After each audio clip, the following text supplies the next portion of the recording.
पापजन्य श्रीवाणी गणेशाक्षरशोभिनी चतुर्वेदमयी वंदे वेद विज्ञान वेदिका वेद विज्ञान वेदिका।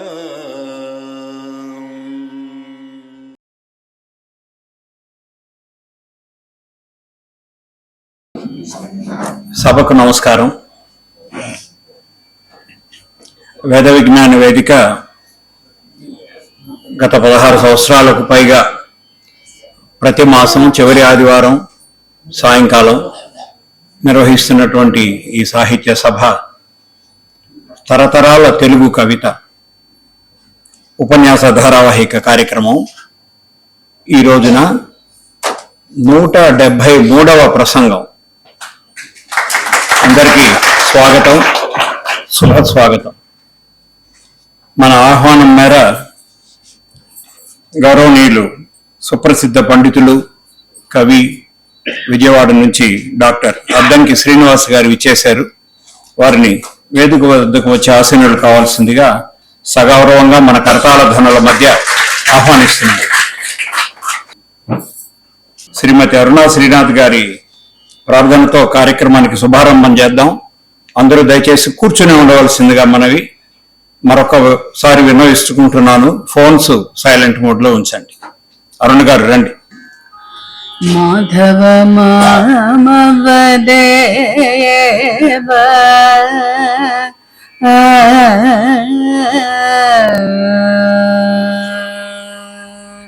మాధవ మామవదేవ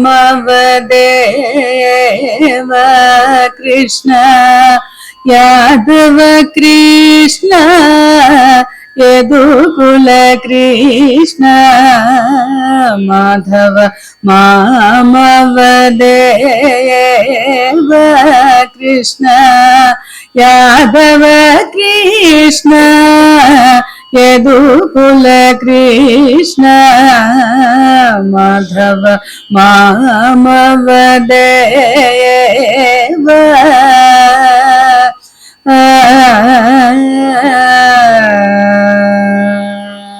సాధు జనాధర సార్వభౌమ సాధు జనాధార సార్వభౌమ మాధవ మామవ దేవ కృష్ణ మాధవ మామవ దేవ కృష్ణ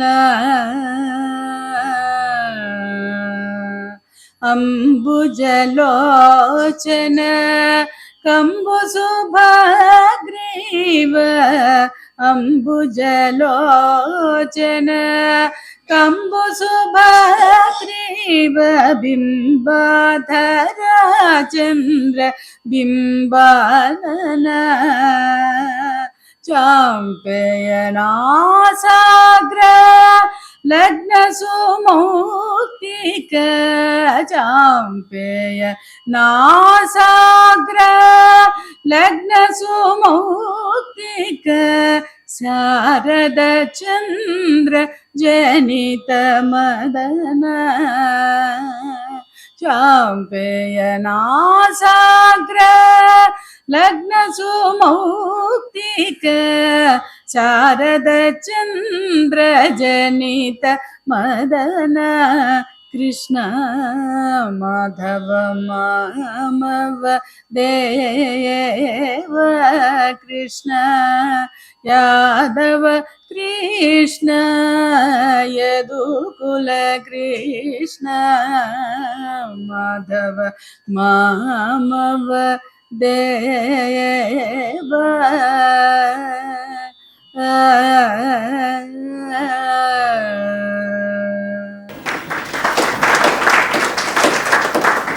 అరుణ గారికి ధన్యవాదాలు.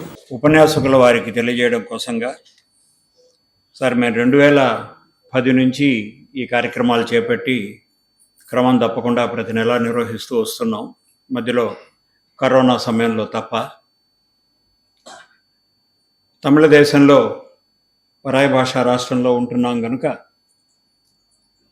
మీ వంటి సాహితీవేత్తలను ఆహ్వానించుకొని మీరు చెప్పేటువంటి చక్కని తెలుగు, ప్రాచీన సాహిత్యం కానీ ఆధునిక సాహిత్యం కానీ, పద్యాలు, వాటిలోని సౌందర్యం, వాటిలోని మాధుర్యం, వీటన్నిటినీ మా తరం వాళ్ళు, మా తర్వాతి తరం వాళ్ళు కూడా ఆస్వాదించే అవకాశం కలగజేయడం కోసం, తద్వారా భాష మీద వాళ్ళకి గౌరవం, మక్కువ పెరిగేట్టుగా మా చిన్న ప్రయత్నం ఇలా కొనసాగుతూ ఉంది.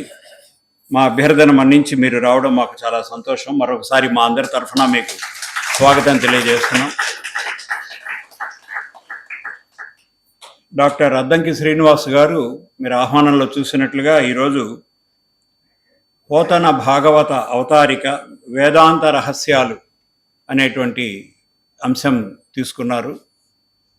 పోతన భాగవతం మీద ఈ 173 సభలలో మనం 4-5 సార్లు వేరే పండితులు అప్పుడప్పుడు వచ్చి రోజు మాట్లాడినా మనం విని ఆనందించి ఆస్వాదించి సంతోషించాల్సిన విషయం కనుక ఈరోజు కూడా మనం చాలా గొప్ప ఉపన్యాసం, చాలా కొత్త విషయాలు అన్నీ వినబోతున్నామని మనం అందరం కూడా ఆసక్తితో ఉన్నాము. అదే విషయం మీకు కూడా విన్నవించుకుంటున్నాం సార్. అద్దంకి శ్రీనివాస్ గారిని గురించినటువంటి వివరాలు మనకు డాక్టర్ జేకే రెడ్డి గారు తెలియజేస్తారు. వారికి మన డాక్టరేట్ ఇచ్చేద్దాం. డాక్టర్ జేకే రెడ్డి గారికి తెలియజేస్తారు. ఆ తర్వాత డాక్టర్ రామకృష్ణ గారు ఎప్పుడో ఇచ్చేశారట. తర్వాత శ్రీనివాస్ గారి ప్రసంగంలోకి వెళ్దాం. జేకే రెడ్డి గారు.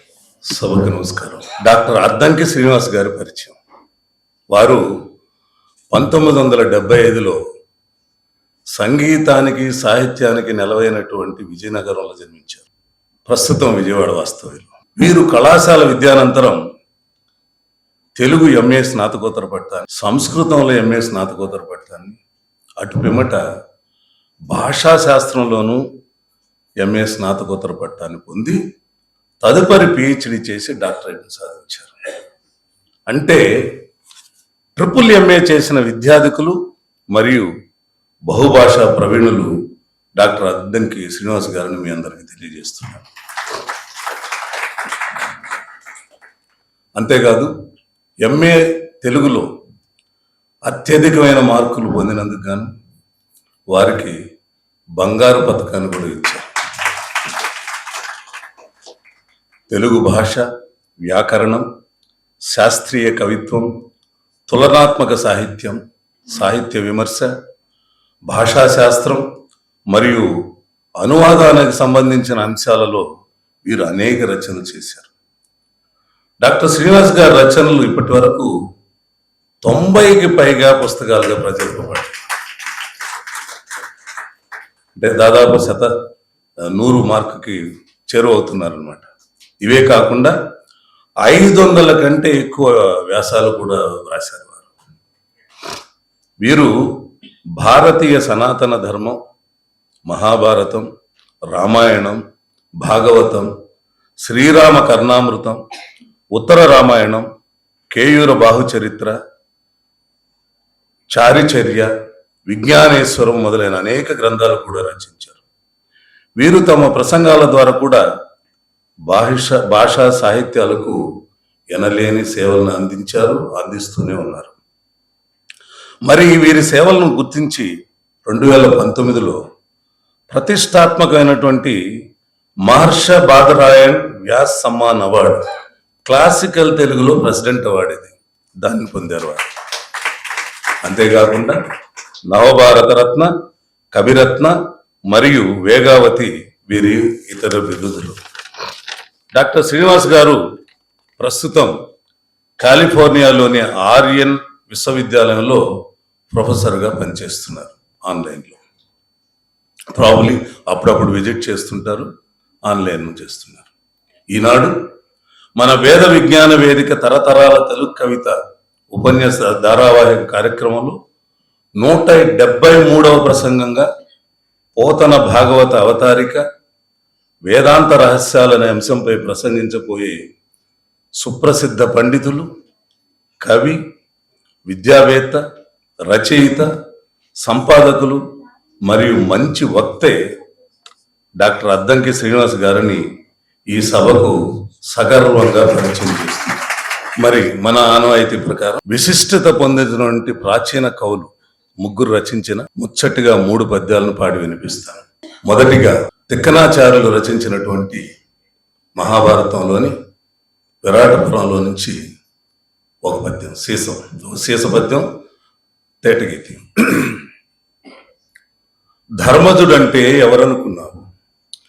యౌవాని వాకిట ఇభమద పంకంబు రాజభూషణ రజోరాజి నడగో. యవ్వాని చారిత్రమెల్లలోకములకు వజ్జయై వినయంబు నొరపు గరపు. యవ్వాని కడకంట నివ్వటిల్లెడు చూకి మానిత సంపదలీనుచుండు. యవ్వాని గుణలతలేడు వారాసుల కడపటి కొండపై కలయబ్రాకు. అతడు భూరి ప్రతాప మహాప్రదీప దూర విఘటిత గర్వాంధకార వైరి వీర కోటీర మణిఘ్రణి వేష్టితాంఘ్రితలుడు. కేవలమర్తుడే ధర్మసుతుడు.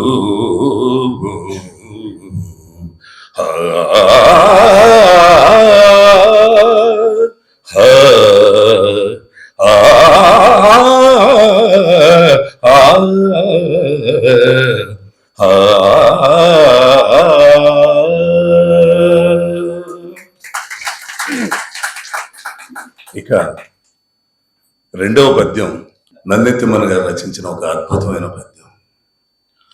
నను భవదీయ దాసుని మనంబున నీయపు కింకబూని తాచిన అది నాకు మన్ననయ. చల్వగుని పద పల్లవంబు మత్తను పులకాగ్ర కంటక వితానము తాకిన నొచ్చునంచు నేననియద. అల్క మానవు కదా ఇకనైన అరాళ కుంతల.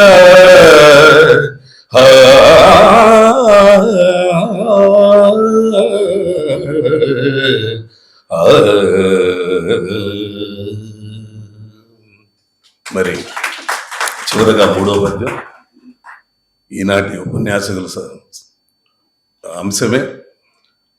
బమ్మెర పోతన రచించినటువంటి శ్రీమద్ భాగవతం నుంచి గజేంద్ర మోక్షం ఘట్టంలోంచి ఒక పద్యం పాడతాను. మరి గజేంద్రుడు మొరవిని ఆగ మేఘాలపై వచ్చిన శ్రీహరి తన సుదర్శన చక్రంతో ఆ మకరం యొక్క శిరస్సుని ఎలా ఛేదిస్తున్నాడు వినండి. భీమంబై తలద్రోచి భీమంబై తలద్రోచి ప్రాణముల బాపెన్ చక్రమాసు క్రియిన్.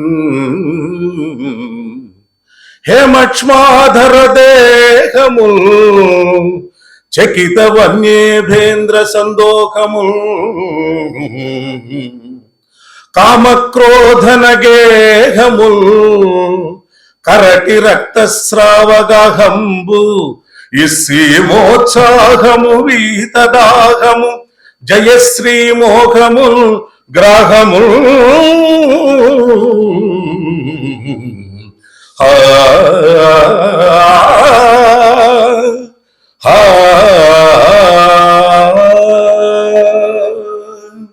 నమస్కారం. ఉపన్యాసకుల వారిని సత్కరించేందుకు ముందుగా మద్రాసు విశ్వవిద్యాలయం నుంచి విద్యార్థినులు వచ్చారమ్మా. ఒకసారి లేచి నిలబడతారా దయచేసి? ఇంకా ఎవరెవరు వచ్చారో నిలబడండి దయచేసి. నిలబడండి, మీరు కూడా వచ్చారు కదా. కేవలం మీ వయసు వాళ్ళ కోసమే మేము ఈ కార్యక్రమాలు నిర్వహిస్తున్నాం. మీరు ప్రతి నెల మీరు ఇంకా మీ స్నేహితులు అందరూ కూడా వచ్చి పాల్గొనవలసిందిగా ఆహ్వానిస్తున్నాం. మీరు ఈరోజు వచ్చినందుకు మాకు చాలా సంతోషం. చివరి వరకు ఉండి ఆస్వాదించి తర్వాత మా ఉపాహార విందును కూడా స్వీకరించి వెళ్ళవలసిందిగా కోరుతున్నాం. కూర్చోండి దయచేసి. ఇప్పుడు మనం డాక్టర్ అద్దంకి శ్రీనివాస్ గారిని మన సంప్రదాయం ప్రకారంగా శాలువతోటి నూతన వస్త్రాలు బహుకరించి మనందరి తరఫున జ్ఞాపిక బహుకరించి సత్కరించుకుందాం.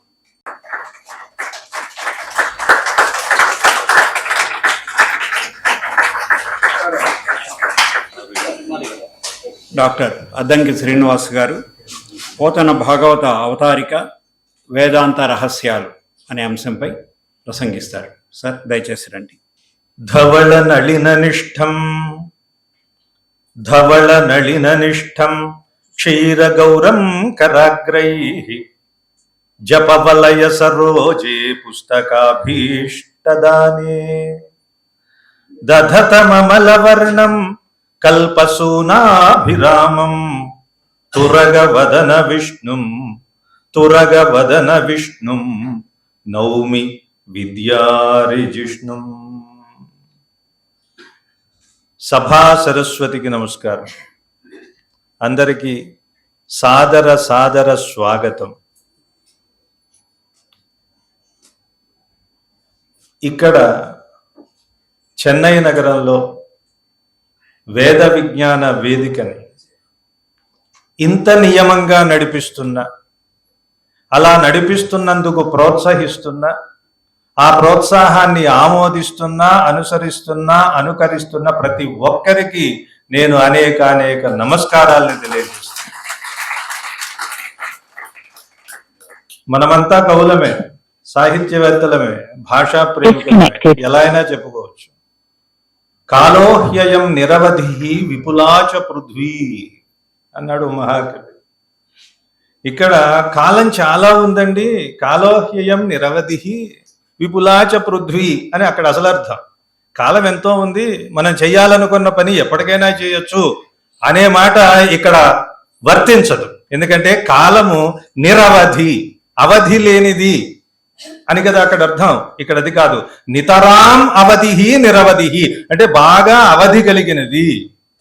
చూసారా, భాష అంత గొప్పది.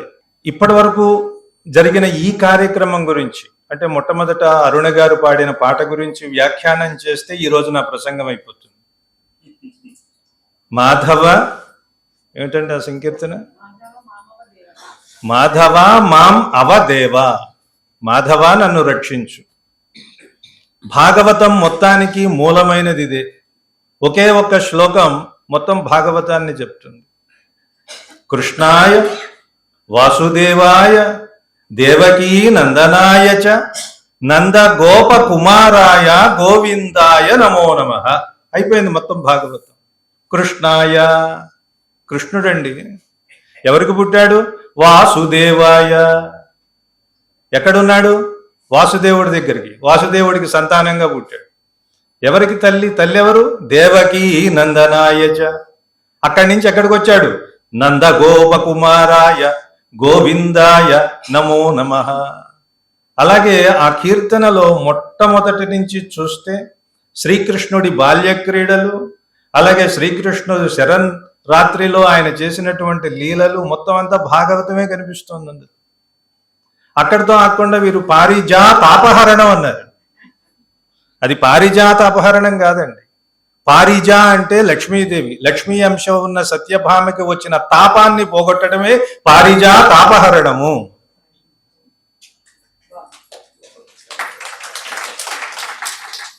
భాష ఎంత గొప్పదంటే, మహాకవులు శబ్ద బ్రహ్మలు అని ఒకే ఒక మాట చెప్పారు.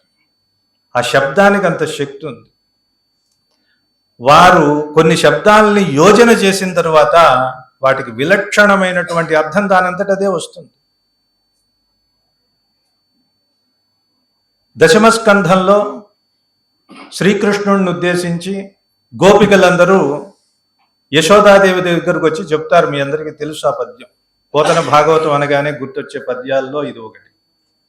ఓయమ్మ నీ కుమారుడు మా ఇండ్లల పాల పెరుగు మన నీడమ్మ, పోయదమెక్కడికైనను మా అన్నుల సురభులాన మంజుల వాణి. ఏమంటున్నారు వాళ్ళు? ఓయమ్మ, నీ కుమారుడు మా ఇండ్లను పాలు పెరుగు మననీడు ఉంచటం లేదు. పోయదము ఎక్కడికైనాను, ఎక్కడికైనా వెళ్ళిపోతాం. వెళ్ళమని నువ్వు అనుకుంటున్నావా? ఒట్టు వేసి చెప్తున్నా. ఆడవాళ్ళకి ఏమంటే ఇష్టం అండి? పుట్టిల్లంటే బాగా ప్రీతి. మా అన్నుల అని ఒక అర్థం. మా అన్నల సురభులాన, మా అన్నల మీద ఒట్టు వేసి చెప్తున్నాం, మా ఆవుల మీద ఒట్టు వేసి చెప్తున్నాం, మేము వెళ్ళిపోతాం. మరి వాటన్నింటినీ విడిచిపెట్టి వెళ్ళిపోతే వాళ్ళు నిజమైన భక్తులా? ఎందుకంటే భాగవతం మొత్తం తిరిగి తిరిగి వచ్చిన తర్వాత భాగవత భక్తి, అసలు భక్తి అనేది ఎక్కడ ఉంది అంటే గోపికల్లో ఉందని అని అక్కడ పర్యవసించింది.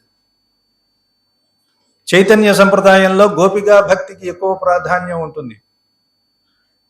అక్కడ తత్వానికి, వేదాంతానికి, భక్తి, కర్మ, జ్ఞానము ఇవన్నీ చెప్పుకుని బుర్రలు బద్దలు కట్టుకోవాల్సిన అవసరం లేదు. కేవలం భజన చేస్తే చాలు, నిరంతరం భక్తితో ఉంటే చాలు. గోపికల్ని మించినటువంటి భక్తులు లేరు అని తేల్చారు చివరికి. మరి అలాంటి గోపికలు ఏదో వెన్న పెరుగు పాలు తీసుకువెళ్ళిపోతున్నాడని మేము ఇల్లు విడిచిపెడిపోతామంటే అదేమైనా గొప్ప భక్తి అండి? పోతన గారు అదే అనుకుని ఉంటారా? ఏమో, ఆ శబ్ద యోజన ఏమంటున్నాడు చూడండి. ఇప్పుడు వేరే అర్థం. ఓయమ్మ, నీకు మారుడు, మారుడు అంటే మన్మధుడు, నీకు మన్మధుడు లాంటి కొడుకున్నాడు. ఎవరికైనా కొడుక్కి తండ్రి పోలికలు వస్తాయి కానీ తండ్రికి కొడుకు పోలికలు వచ్చినాయని చెప్పడమే విశేషం అక్కడ. ఓయమ్మ, నీకు మారుడు మా ఇండ్లను పాలు, కామ పెట్టండి అక్కడ. ఆయన నీ ఇంట్లో పుట్టిన కుమారుడు కాదు, మా ఇంట్లో ఒక భాగం. అక్కడ పాలు లేవు. పెరుగున్, మీ ఇంట్లో పుట్టాడంతే, పెరిగిందంతే. ఎక్కడ పాలు పెరుగు ఎప్పుడో ఎగిరిపోయాయి. పాలు పెరుగున్ మన నీడ అమ్మా, నీకు మాకు అందరికీ నీడలాగా వెన్నంటి ఉండి రక్షించే భగవంతుడు. ఇంత చెప్పిన తర్వాత కూడా మేము వెళ్ళిపోతామంటే ఎట్లా? పోయేదం ఎక్కడికి? క్వశ్చన్ మార్క్ విడదీయండి. ఎక్కడికి పోతాం? అక్కడ పోయేదం ఎక్కడికైనాను. వ్యాకరణ పరంగా అక్కడ కి షష్ఠి అని ఉంటుంది. షష్ఠీ విభక్తికి సంధి చేయొచ్చు. పోయేదము ఎక్కడికి? అయినా నీకు నమ్మకం లేదా? అయినను కావాలంటే ఒట్టు వేసి చెప్తున్నాం, మేము ఎక్కడికి పోము. మా అన్నల మీద ఒట్టు వేసి చెప్తున్నాం, మా ఆవుల మీద ఒట్టు వేసి చెప్తున్నాం, మేము ఎక్కడికి వెళ్ళము అని చెప్తున్నట్లుగా గోపికలు అంటున్నారని మనం భావం చేయాలి. ఇది కవి ఊహించాడా? మహానుభావుడైన పోతన సాక్షాత్తు పరమాత్మ స్వరూపమే తానైపోయిన స్థితిలో రాసినటువంటి కవిత్వం అది. ఇప్పుడు నాకు ఒక చిక్కు ఏమిటంటే, ఎంచుకున్న అంశమేమో సాహిత్యపరమైనది, అందులో మళ్ళీ వేదాంతం చెప్పాలి. కేవలం వేదాంతం చెబితే ఎప్పటికీ తెమలదు. తెలుసు కదా, పాఠాలు 3 రకాలు అంటారు. పిల్లలు ఉన్నారు కదా, పాఠాలు 3 రకాలు. ఒకటేమిటయ్యా అంటే వ్యాకరణ పాఠం. వ్యాకరణ పాఠం చెప్పే వాళ్ళకి బాగా అర్థం అవుతుంది కదా. నాకు నేను భుజాలు కొట్టేసుకుంటాను, అబ్బా ఏం చెప్పాను ఈరోజు పాఠం అని. కానీ వినేవాళ్ళకి ఏమీ అర్థం కాదు. ఇట్లాంటి పరిస్థితి ఉంటే అది వ్యాకరణం అని గుర్తుపెట్టుకో. రెండవది వేదాంత పాఠం. చెప్పే వాళ్ళకి అర్థం కాదు, వినేవాళ్ళకి అర్థం కాదు. మరి ఏమిటయ్యా అంటే ఇన్నాళ్ళ నుంచి ఏం చెప్తున్నామని ఆయన తెలుసుకోవడం కోసం చెప్తున్నారు, ఏం చెప్తున్నారో అర్థం చేసుకోవడం కోసం వీళ్ళు వింటున్నారు. అందుకే వేదాంతం ఇలా జరుగుతూనే ఉంది. అది వేదాంత పాఠం అన్నారు. మూడవది సాహిత్య పాఠము. సాహిత్య పాఠం ఎలాంటిదంటే చెప్పేవాళ్ళు ఆనందిస్తారు, వినేవాళ్ళు కూడా ఆనందిస్తారు. అది సాహిత్య పాఠం. అందుకే కదా ముందు సంగీతాన్ని అందించారు మనకి రెడ్డి గారు. సంగీతమపి సాహిత్యం సరస్వత్యాః స్తనద్వయం ఏకమాపాత మధురం అన్యత్ ఆలోచనామృతం అన్నారు. సంగీతమేమో దాన్ని ప్రదర్శించాలంటే అదిగో మంచి కంఠం ఉండాలి, దానికి జలదోషం ఉంటే మళ్ళీ ఇబ్బంది ఉంటుంది. ఆ జలుబు అన్న పదం సంస్కృతంలో జలభూ, దాని నుంచి జలుబు వచ్చింది. మరి ఇలాంటి దోషాలు ఉంటే కుదరదు, పక్కవాద్యాలు ఉండాలి. అలాంటి సందర్భంలోనే అది జరుగుతుంది. అందుకే అది ఏమన్నారు, ఆపాత మధురం, వినగానే ఆనందాన్ని ఇస్తుంది. వినాలంటే చాలా కష్టాలు ఉన్నాయి. మరి సాహిత్యం అన్యత్ ఆలోచనామృతం, ఎన్నిసార్లు ఆలోచించుకున్నా దాని నుంచి మనం ఆనందాన్ని పొందవచ్చు. ఒక మాట లేదా ఒక పద్యం, ఒక భావం మనకు గుర్తుందంటే అది తరతరాలుగా మనకి వెన్నంటి ఉంటుంది. అలాంటి తెలుగు సాహిత్యంలో కవులు అందమైన కవులు. నేను మాట్లాడే మాటలన్నీ చాలా సాభిప్రాయంగా ఉంటాయి. వేదాంత పాఠంలా ఉండవు, వ్యాకరణ పాఠంలా ఉండవు. సాహిత్య పాఠం, దానికి కూడా ఆర్థికమైన పుష్టి ఉంటుంది. కవిత్రయం ఎవరండి? నన్నయ్య, తిక్కన, ఎర్రన. తమిళానికి తెలుగుకి ఎంత సంబంధం ఉందో అవినాభావ సంబంధం ఉంది. తమిళం వేరు, తెలుగు వేరు అని ఇతరులు అనుకుంటారు. నాకు ఆ రెండు ఒకటే కదా. ఒకటే అని చెప్పడానికి నేను నిరూపణకి పదాలు చెప్తాను మీకు. ఒకే నది ఒక చోట ప్రవహిస్తుంది, అక్కడ దానికి ఒక పేరు ఉంటుంది. ఇంకొక చోటకు వచ్చిన తర్వాత రంగు, రుచి, వాసన మారుతాయి. మారినంత మాత్రం చేత ఆ నదిని వేరే నది అంటామా? పేరు మీరు ఏదైనా పెట్టుకోండి, కానీ అందులో ఉన్న మూల పదార్థం మాత్రం ఒకటే. అలాగే తమిళం ఒక చోట ఒక పేరు, ఒకే భాషకి ఒక చోట తమిళం, ఒకే భాషకి ఇంకో చోట తెలుగు, అంతే. ఈ రెండు ఒకే పదార్థం నుంచి వచ్చినవి అని నిరూపించేవాడు ఎవరయ్యా అంటే మన ఆదికవి నన్నయ్యే. ఏమిటి నన్నయ్య అంటే అర్థం మీకు తెలుసు. నల్లా అంటారుగా, నల్లా ఇరికే అంటారు కదా, బాగుంది, అందమైన. అదే తమిళంలో నన్న. నల్లానే లకారం స్థానంలో నకారం పెట్టి వాడతాం. శ్రీకాకుళం, విజయనగరంలో లేదు అంటానికి నేదు అంటారు. మీరు విన్నారో వెళ్ళారు, ఉంది కదా. అదే నన్నయ్య. ఆ రోజుల్లో మొట్టమొదటి పేర్లు ఎలా ఉండేయంటే సర్వనామాలు, నామవాచకాలు, గుణవాచకాలు ఇవే ఉండేవి. ఆయన నన్నయ్య. నన్నయ్య బానే ఉందండి, బానే చెప్పారు, మీరు గిట్టించారు. గిట్టించడం ఏమిటి, వాస్తవం అది. మరి తిక్కనకి ఏం చెప్తారండి? తిక్క కలిగిన వాడు తిక్కరా? అంతే కదా. ఒక చోట మొదలు పెట్టామంటే ఇంకొక చోట వెంటనే ప్రశ్న వస్తుంది.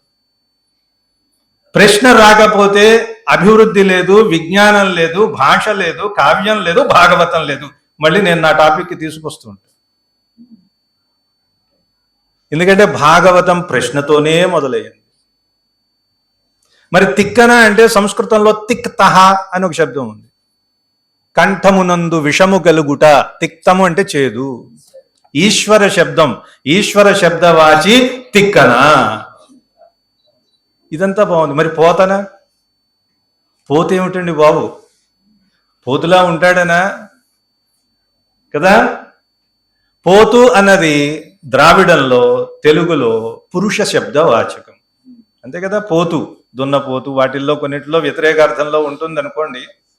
పోతు అంటే పురుష, పరమ పురుష, సాక్షాత్తు పరబ్రహ్మస్వరూపమే తాను అయిన వాడు ఎవరో వాడు పురుషుడు అని సంస్కృతంలో అంటే తెలుగులో పోతు అంటాము. ఆ పోతు నుంచి వచ్చిన పదమే పోతన. ఇప్పుడు మీకు అర్థమైంది భాగవతం పోతన గారి చేతిలో ఎందుకు పడింది.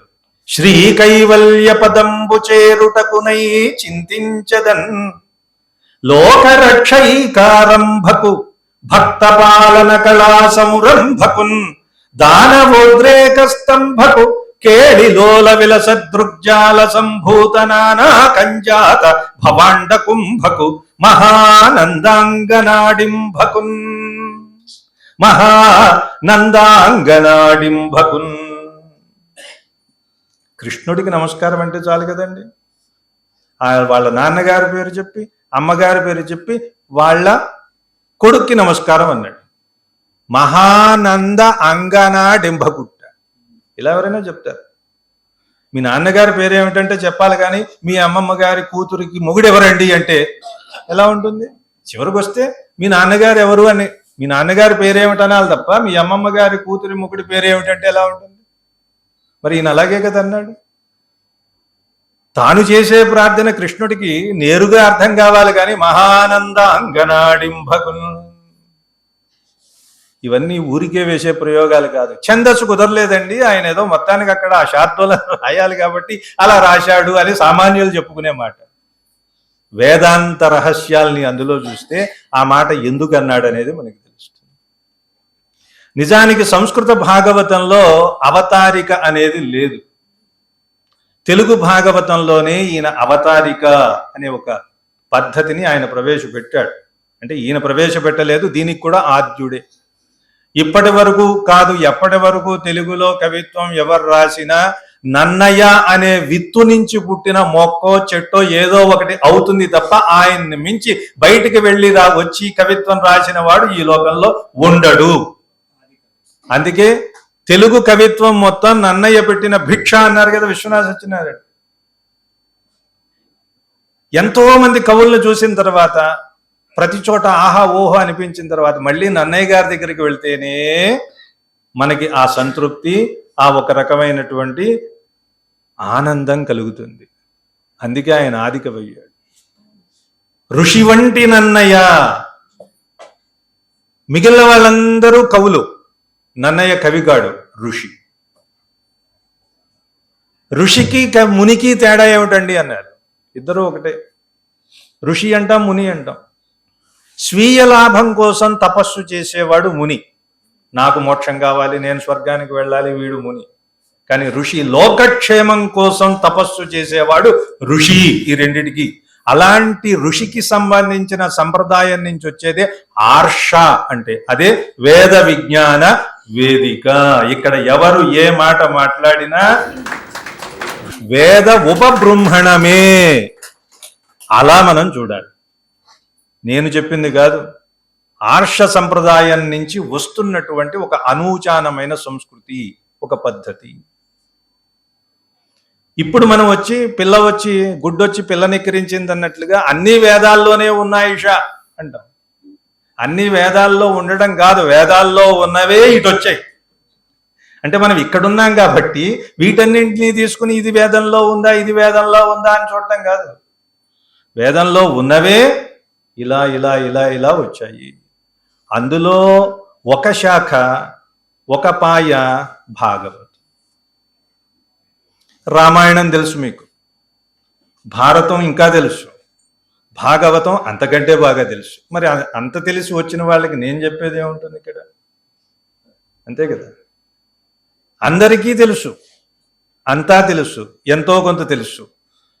అది ఎలా తెలుసుకోవాలి? భాగవతానికి సంబంధించిన ఎన్నో వందల ప్రసంగాలు ఎన్ని చేసినా సరే మళ్ళీ భాగవతం గురించి చెప్పాలంటే ఏం చెప్పాలి? ఇదో పెద్ద సమస్య. విద్యావతాం భాగవతే పరీక్ష. అందుకని మీరు దేని మీద మాట్లాడతారు అని రెడ్డి గారు అడిగితే నాకు నేనే పరీక్ష పెట్టుకున్నాను. ఏ పారిజాతాపహరణమో ఆముక్త మాల్యతో ఏదో ఏదో ఏదో అయితే ఎలా అయినా బ్రహ్మాండంగా చేయొచ్చు. కానీ భాగవతం గురించి చెప్పాలంటే అది ఒక పరీక్ష. విపత్తి కాలే గృహిణీ పరీక్ష. కష్టకాలం వచ్చినప్పుడే గృహిణికి అసలైన పరీక్ష. ఇంట్లో ఏం లేనప్పుడు 10 మంది అతిథులు వస్తే ఎలా వండి పెట్టి సమర్థించింది అన్నదే ఆవిడికి పరీక్ష. అలాగే ఎన్ని చదివినా, ఎన్ని రకాలైన జ్ఞానాల్ని పొందినప్పటికీ భాగవతం దగ్గరకు వచ్చేసరికి గొంతులో పచ్చి వెలక్కాయ పడినట్టు ఉంటుంది. అంత కష్టమా అండి భాగవతం అంటే? రామాయణం కష్టం అంటారు కదా. భక్త్యా యుక్త్యా వ్యుత్పత్త్యా రామాయణ మహర్ణవ. రామాయణం అనే సముద్రాన్ని నువ్వు ఈదాలంటే నాయన నీకు 3 ఉపకరణాలు ఉండాలి.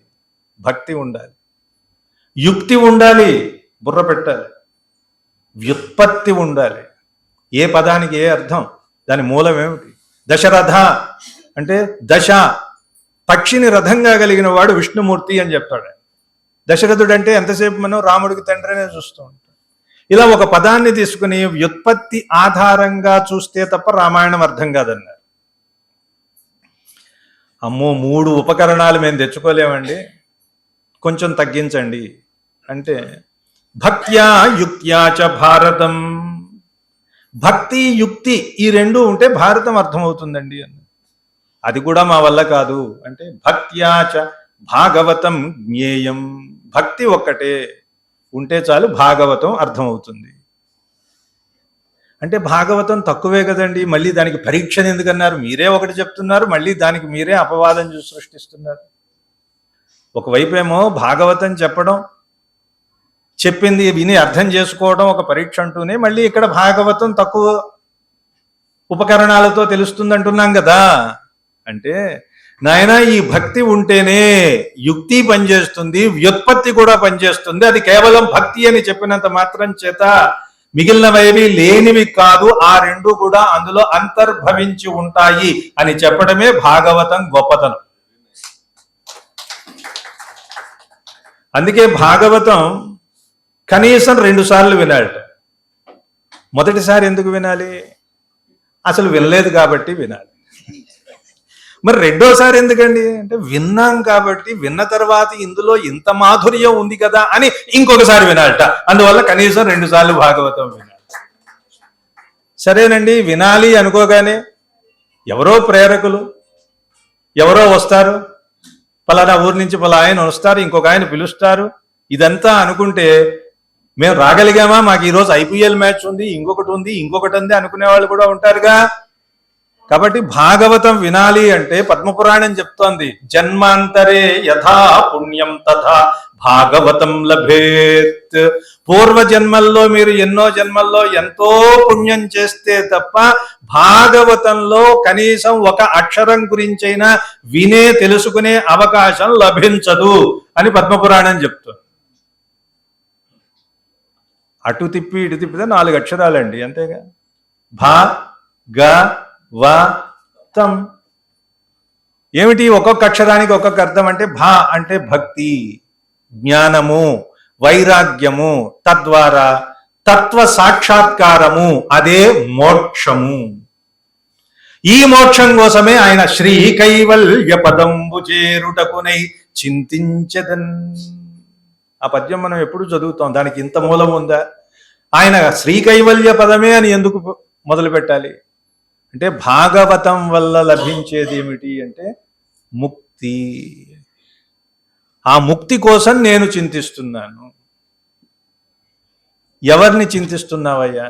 ఇక అక్కడి నుంచి నమస్కారం అండి, పెద్ద పెద్ద సమాసాలు వేశాడు. లోక రక్షైకారంభకు భక్త పాలన కళా సంరంభకున్. ఆయనకి శబ్దాలంకారాలంటే పోతన గారికి పరమ ప్రీతి. దీనికి మీరు సంస్కృత భాగవతంలోకి వెళ్ళినట్లయితే, సచ్చిదానంద రూపాయ విశ్వోత్పత్యాది హేతవే తాపత్రయ వినాశాయ శ్రీకృష్ణాయ వయం నుమః. నమః అలా, వయం నుమః. సాధారణంగా ఇక్కడ నమః అని చదివేసుకుంటూ ఉంటాం, అక్కడ తప్పేమో అని నూకి నాబడింది అనుకుంటాం మనం. ఆ శ్లోకానికి ఉన్న భావం, బ్రహ్మసూత్రాల్లో ఉన్న భావం, అదంతా తెచ్చి ఆ మొట్టమొదటి పద్యంలో పోతన గారు పెట్టారు. సచ్చిదానంద రూపాయ. సత్తు, చిత్తు, ఆనందం, ఈ మూడేగా. ఆనందం ఎప్పుడు కలుగుతుంది? సత్తు ఉందని తెలుసుకుంటే ఆనందం కలుగుతుంది. ఈ మూడిట్లోనే ఉంది. సత్ అంటే సత్యము, ఉన్నది. ఆ సత్యం ఉంది అని తెలుసుకోవడమే చిత్తు, జ్ఞానం. ఈ సత్తుని అనుసరించి చిత్తు ఉంటే అప్పుడే ఏం కలుగుతుంది? మనకి ఆనందం కలుగుతుంది. అదే సచ్చిదానంద. ఈ ఆనందం ఎక్కడుంది? మార్కెట్లో దొరుకుతుందా? ఇంకో చోట వస్తుందా? రాదు. ఎక్కడుంది? నీలోనే ఉంది, లోపలే ఉంది. ఎక్కడుంది? ఆ ఆనందానికి పేరేమైనా ఉందా? ఉందండి. ఆ పేరే కృష్ణ. కృష్ణ అంటే అర్థం ఏమిటి? ఆనందము. కృష్ణ 3 అక్షరాలు ఉన్నాయి అందులో. మనసులో ఉన్న కల్మషాన్నింటినీ పోగొట్టి తనంతట తాను హృదయంలోకి వచ్చి కూర్చుంటాడు. కూర్చోవడం కాదు, అసలు పుట్టేదే అక్కడండి. నిత్య సత్తాక ఆనంద కృష్ణ ఇతి అభిసంస్మృత. వేదాంతమైన సాహిత్యమైన ఏదైనా సరే ముందు శబ్దం మీద ఆధారపడి ఉంటుంది. ఆ శబ్దం మీద దృష్టి పెట్టినట్లయితే అసలు తత్వం బోధపడుతుంది. అందుకే ఆనందవర్ధనాచార్యుడని ఆయన ధ్వన్యాలోకం రాస్తూ ఆయన అలంకార శాస్త్రం పేరు వినుంటారు, మహానుభావుడు. మొట్టమొదట ఆయన చెప్పిన మాట ఏమిటయ్యా అంటే ప్రథమే హి విద్వాంసో వైయాకరణా వ్యాకరణమూలత్వాత్ సర్వ విద్యానాం. ఆయన అలంకార శాస్త్ర గ్రంథం రాస్తూ వ్యాకరణవేత్తలను పొగుడుతున్నాడు. అయ్యా ఈ లోకంలో మొట్టమొదట విద్వాంసులంటే ఎవరయ్యా? వ్యాకరణవేత్తలు. వాళ్ళు లేకపోతే ఇంకేమీ లేదు. ఎందుకంటే పదానికి అర్థం తప్పుగా అర్థం చేసుకున్నారనుకోండి, ఆ పదానికి అర్థం ఎన్ని రకాలుగా ఉందో తెలుసుకోకపోతే ఇంకా అసలు అర్థం ఏం బోధపడుతుంది? రంగు అంటే ఈరోజు మనం ఎర్ర రంగు, పచ్చ రంగు, రకరకాల రంగులు అనుకుంటాం కదా.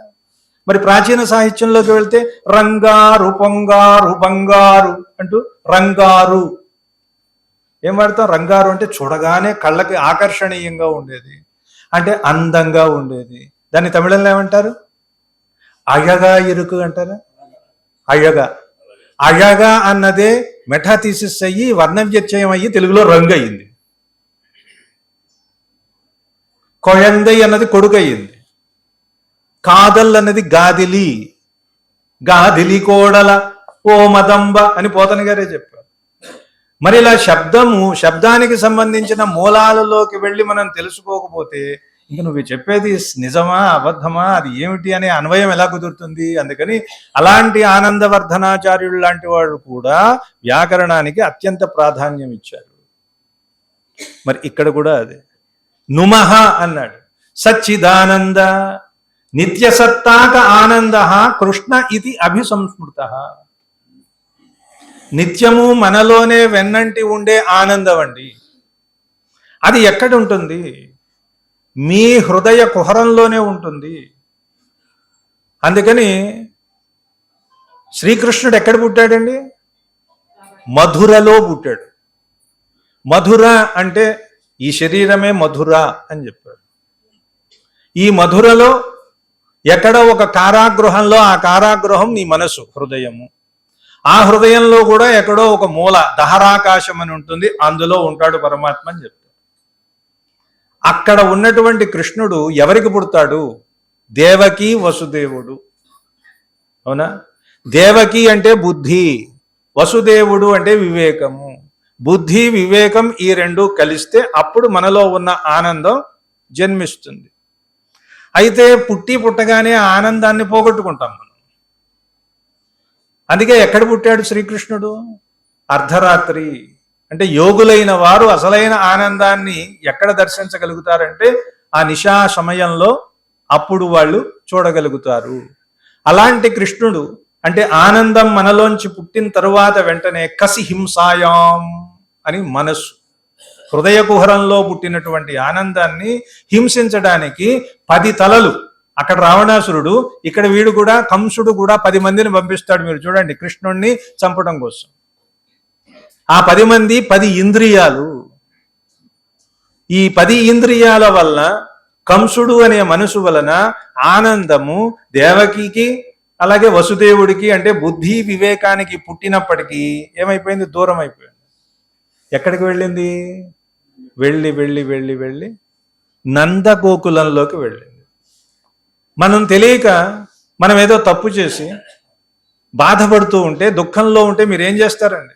మీరు నమ్మే గురువు గారు ఎవరో, ఆచార్యులో, స్వామీజీనో ఎవరి దగ్గరకో వెళ్ళి స్వామి ఇలా జరిగిపోయిందండి అంటే ఆయన ఏదో మార్గం చూపిస్తారు, అంతే కదా. లేదా భగవంతుడే మొట్టమొదటి గురువు అందరికీ. లక్ష్మీనాథ సమారంభం అంటారు కదా, లక్ష్మీనాథుడే మొట్టమొదటి గురువు అందరికీ. అలా గురువుని ఎప్పుడైతే ఆశ్రయిస్తామో ఆ గురువు దగ్గర ఉంటాడనమాట శ్రీకృష్ణుడు. ఆ గురువు ఎవరయ్యా అంటే నందుడు. అందుకని గోకులానికి శ్రీకృష్ణ పరమాత్మ వెళ్ళిపోయాడు. ఎప్పుడు తిరిగి వచ్చాడండి? ఈ 10 ప్రవృత్తులు ఉన్నాయి చూసారా? అంటే మన మనసుకి 10 తలల రాక్షసుళ్లాగా కర్మేంద్రియాలు 5, జ్ఞానేంద్రియాలు 5, పట్టి పీడిస్తూ ఉంటే వాటన్నింటినీ హింసించిన తర్వాత, అణచివేసిన తర్వాత, ఇంద్రియ నిగ్రహం అయిన తర్వాత మనలో ఒక అక్రూరత్వం వస్తే, అందుకే మళ్ళీ శ్రీకృష్ణుడిని మధురకి తీసుకువెళ్ళింది ఎవరు? అక్రూరుడు. ఆ పాత్రలు ఎందుకు పెట్టారు? అక్రూరత్వం వచ్చిన తరువాత అప్పుడు మళ్ళీ తిరిగి మధురకు వచ్చాడు. మధురకి వచ్చి అంటే శరీరము సంశుద్ధి కలిగి మనలో ఒక శోధన జరిగిన తర్వాత తనని ఆశ్రయించిన వాళ్ళందరినీ ద్వారకకి తీసుకువెళ్ళాడు. ఆ ద్వారక అంటే మోక్షపదము. ఇది శ్రీకృష్ణ తత్వంలో ఉన్న ఆంతర్యం. కథంతా చూశారు కదా. కథని కేవలం మనం గుర్తుపెట్టుకోవడానికి అందంగా చెప్తారంతే, కానీ అందులో వేదాంతపరమైన రహస్యాలు ఉంటాయి. అలాంటి శ్రీకృష్ణుడు మనకి మోక్షాన్ని ఇచ్చేవాడు, అంతే కదా. ఇప్పుడు నేను ఇంత చెప్పిన వేదాంత పాఠం మీకు అర్థం కాకుండా బాగా చెప్పిన వేదాంత పాఠం వల్ల సారాంశం ఏమిటయ్యా అంటే శ్రీకృష్ణుడు అంటే మోక్షాన్ని ఇచ్చేవాడు.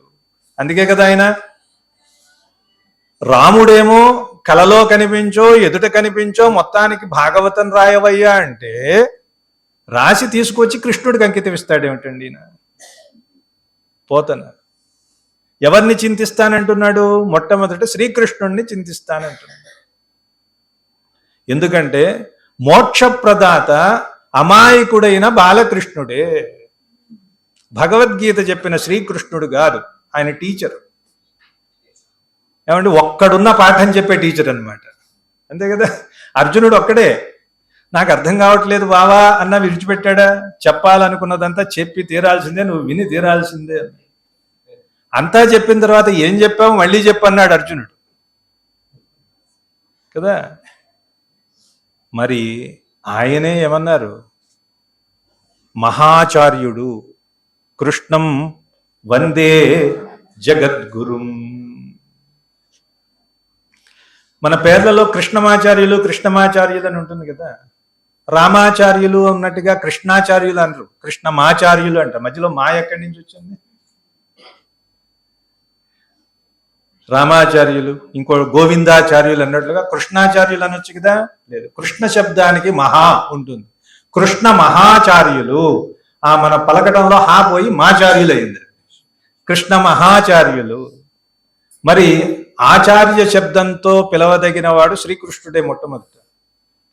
అలాంటి శ్రీకృష్ణుడిని మీరు ఆశ్రయించి నాకు మోక్షం ఇవ్వవయ్యా అంటే ఆయన 100 పాయింట్లు తీస్తాడు. నువ్వు అప్పుడు అది చేసావు, ఇప్పుడు ఇది చేసావు, సరిగ్గా చేసావా లేదా అని రకరకాల కొర్రీలు వేసి మన మోక్షాన్ని ఏం చేస్తాడు? పెండింగ్లో పెడతాడు. అందుకని మీరు నిజంగా మోక్షం కావాలనుకుంటున్నారా? పట్టుకోండియా బాలకృష్ణుణ్ణి అన్నాడు. బాలకృష్ణుడు. అందుకే మన సంప్రదాయంలో ఇప్పటికీ కూడా మన తిరువారాధనలో దేవతా మందిరంలో ఎంతమంది దేవుళ్ళు ఉన్నా శ్రీకృష్ణుడి బాల ప్రతిమ ఉండాలి అనేది సంప్రదాయం. ఈయనకి చేస్తే అందరికీ చేసినట్టే. అందుకని నందాంగనాడింభకున్, నందుడు ఆచార్యుడు, ఒక గురువు. మనకి దారి చూపించేవాడెవరు? గురువే కదా. ఆ నంద అంగనడింభకుడు. నందుడి అంగనెవరు? యశోద. ఆవిడ పేరు కూడా చెప్పలేదండి పాపం పోతనిగా. డింభకుడు అన్నాడు, బాలుడు. డింభక శబ్దానికి అర్థం ఏమిటి? డింభక డింభక రెండూ ఉన్నాయి. సాహసం శీర డింభక అంటూ ఉంటారు కదా. డింభకుడు అంటే ఎత్తెత్తి అడుగులు వేసేవాడు అని అర్థం. సంవత్సరంలో పిల్లవాడు చూడండి, భూమి పగిలిపోతుందేమో అన్నట్టుగా కాలు ఇలా ఎత్తి ఎత్తి వేస్తూ ఉంటాడు.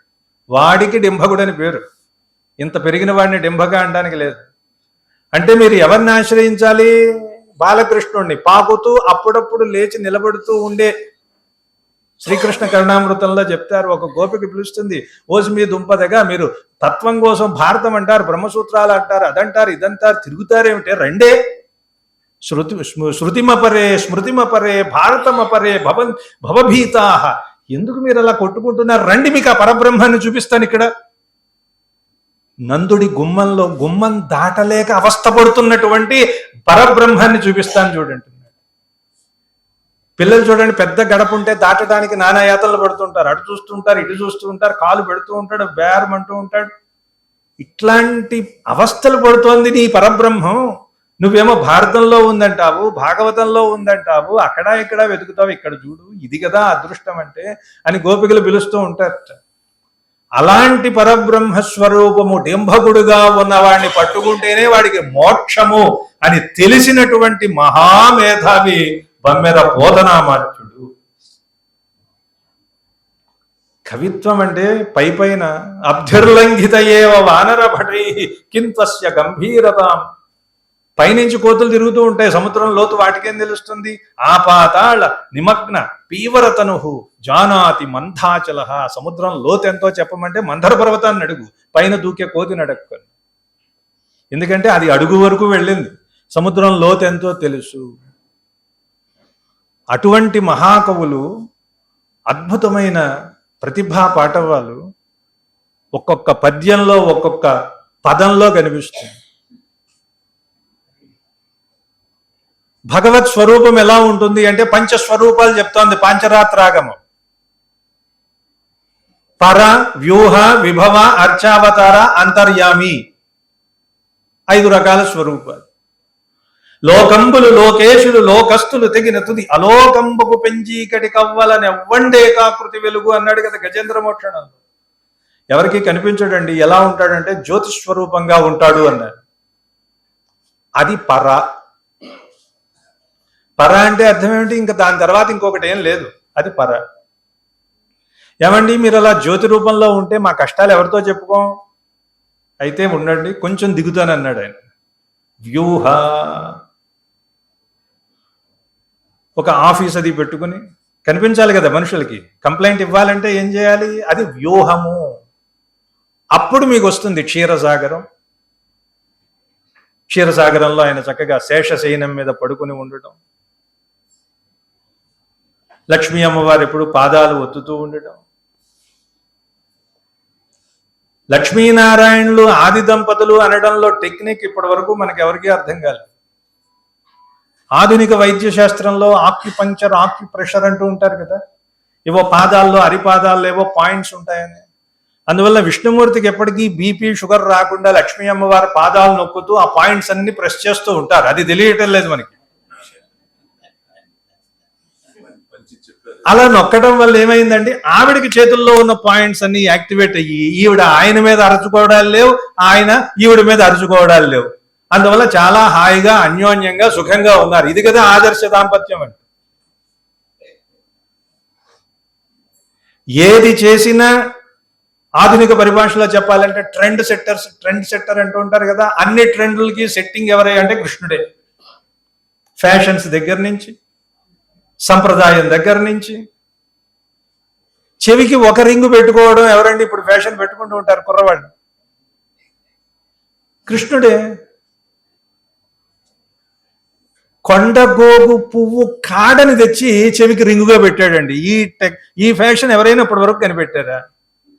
ప్రకృతిలో దొరికే ఎందుకు పనికిరాని పదార్థాలన్నింటినీ అద్భుతమైన ఆభరణాలుగా తీసుకుని వచ్చి లోకానికి అద్భుతమైన ఒక నమూనాని ఇచ్చాడు. కృష్ణుడిని చూడండి మీరు, ఏ రకమైన ఆభరణాల ఇబ్బందులు ఏమి ఉండవు ఆయనకి. అన్ని నెమలి పింఛం పెట్టుకోవడం, తులసిమాల, ఇలాంటివన్నీ. అలాగే ప్రేమలేఖ ఎలా రాయాలో కూడా రుక్మిణీదేవి రాసిన ప్రేమలేఖ ఇప్పటికి కూడా స్టాండర్డ్. మీకు తెలుసు రుక్మిణీ కళ్యాణ్ 4-5 పేజీలు రాసి అందులో అచ్చు తప్పులు బోల్డన్ని, అవునా? ఇట్లాంటివేమీ లేకుండా ఒకే ఒక పదంతో రాసింది శ్రీకృష్ణుడు, అంతే. భువన సుందర అందంతే. వాళ్ళిద్దరికి అర్థమైంది. ఏమంది? అయ్యా నువ్వు భువన సుందరుడు అయ్యా. పొంగిపోయాడు ఆయన. అంటే ఏమిటి? ఈ భువనంలో నేనే సుందరుణ్ణి. ఒక అక్షరం తీసేయి, అయినా నువ్వు ఇంకా ఏమైంది? వన సుందర. భూ తీసేయండి ముందు. లోకంలో ఉన్న వనాలు, ఆ వనాల్లో గొప్ప వనం బృందావనం. బృందావనంలో ఉన్న సుందరుడు ఎవరు? నువ్వే.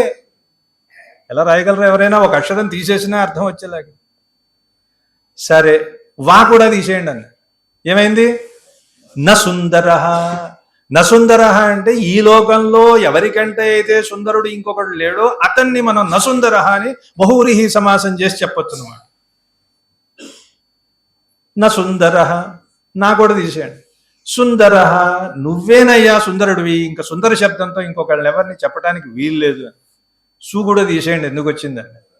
ధరహ, ధర అంటే వికాసం కలిగిన వాడివయ్యా, చిరునవ్వు చిందిస్తూ ఉండేవాడివయ్యా, దా కూడా తీసేయండి. రహ, నువ్వే అందరికీ జీవులన్నిటికీ ఆత్మ చైతన్యము. రకారం అంటే ఆత్మ చైతన్యం కదా, రామశబ్దంలో కూడా రా ఉంటుంది. ఇలా ఒక్కొక్క అక్షరం తీసివేసినా సరే విశేషమైన అర్థం వచ్చేలాంటి ప్రేమలేఖ ఇప్పటికైనా ఇప్పటి వరకు ఎవరైనా ఈ లోకంలో రాశారా? రాస్తే నా దృష్టికి తీసుకురండి. రాశారా?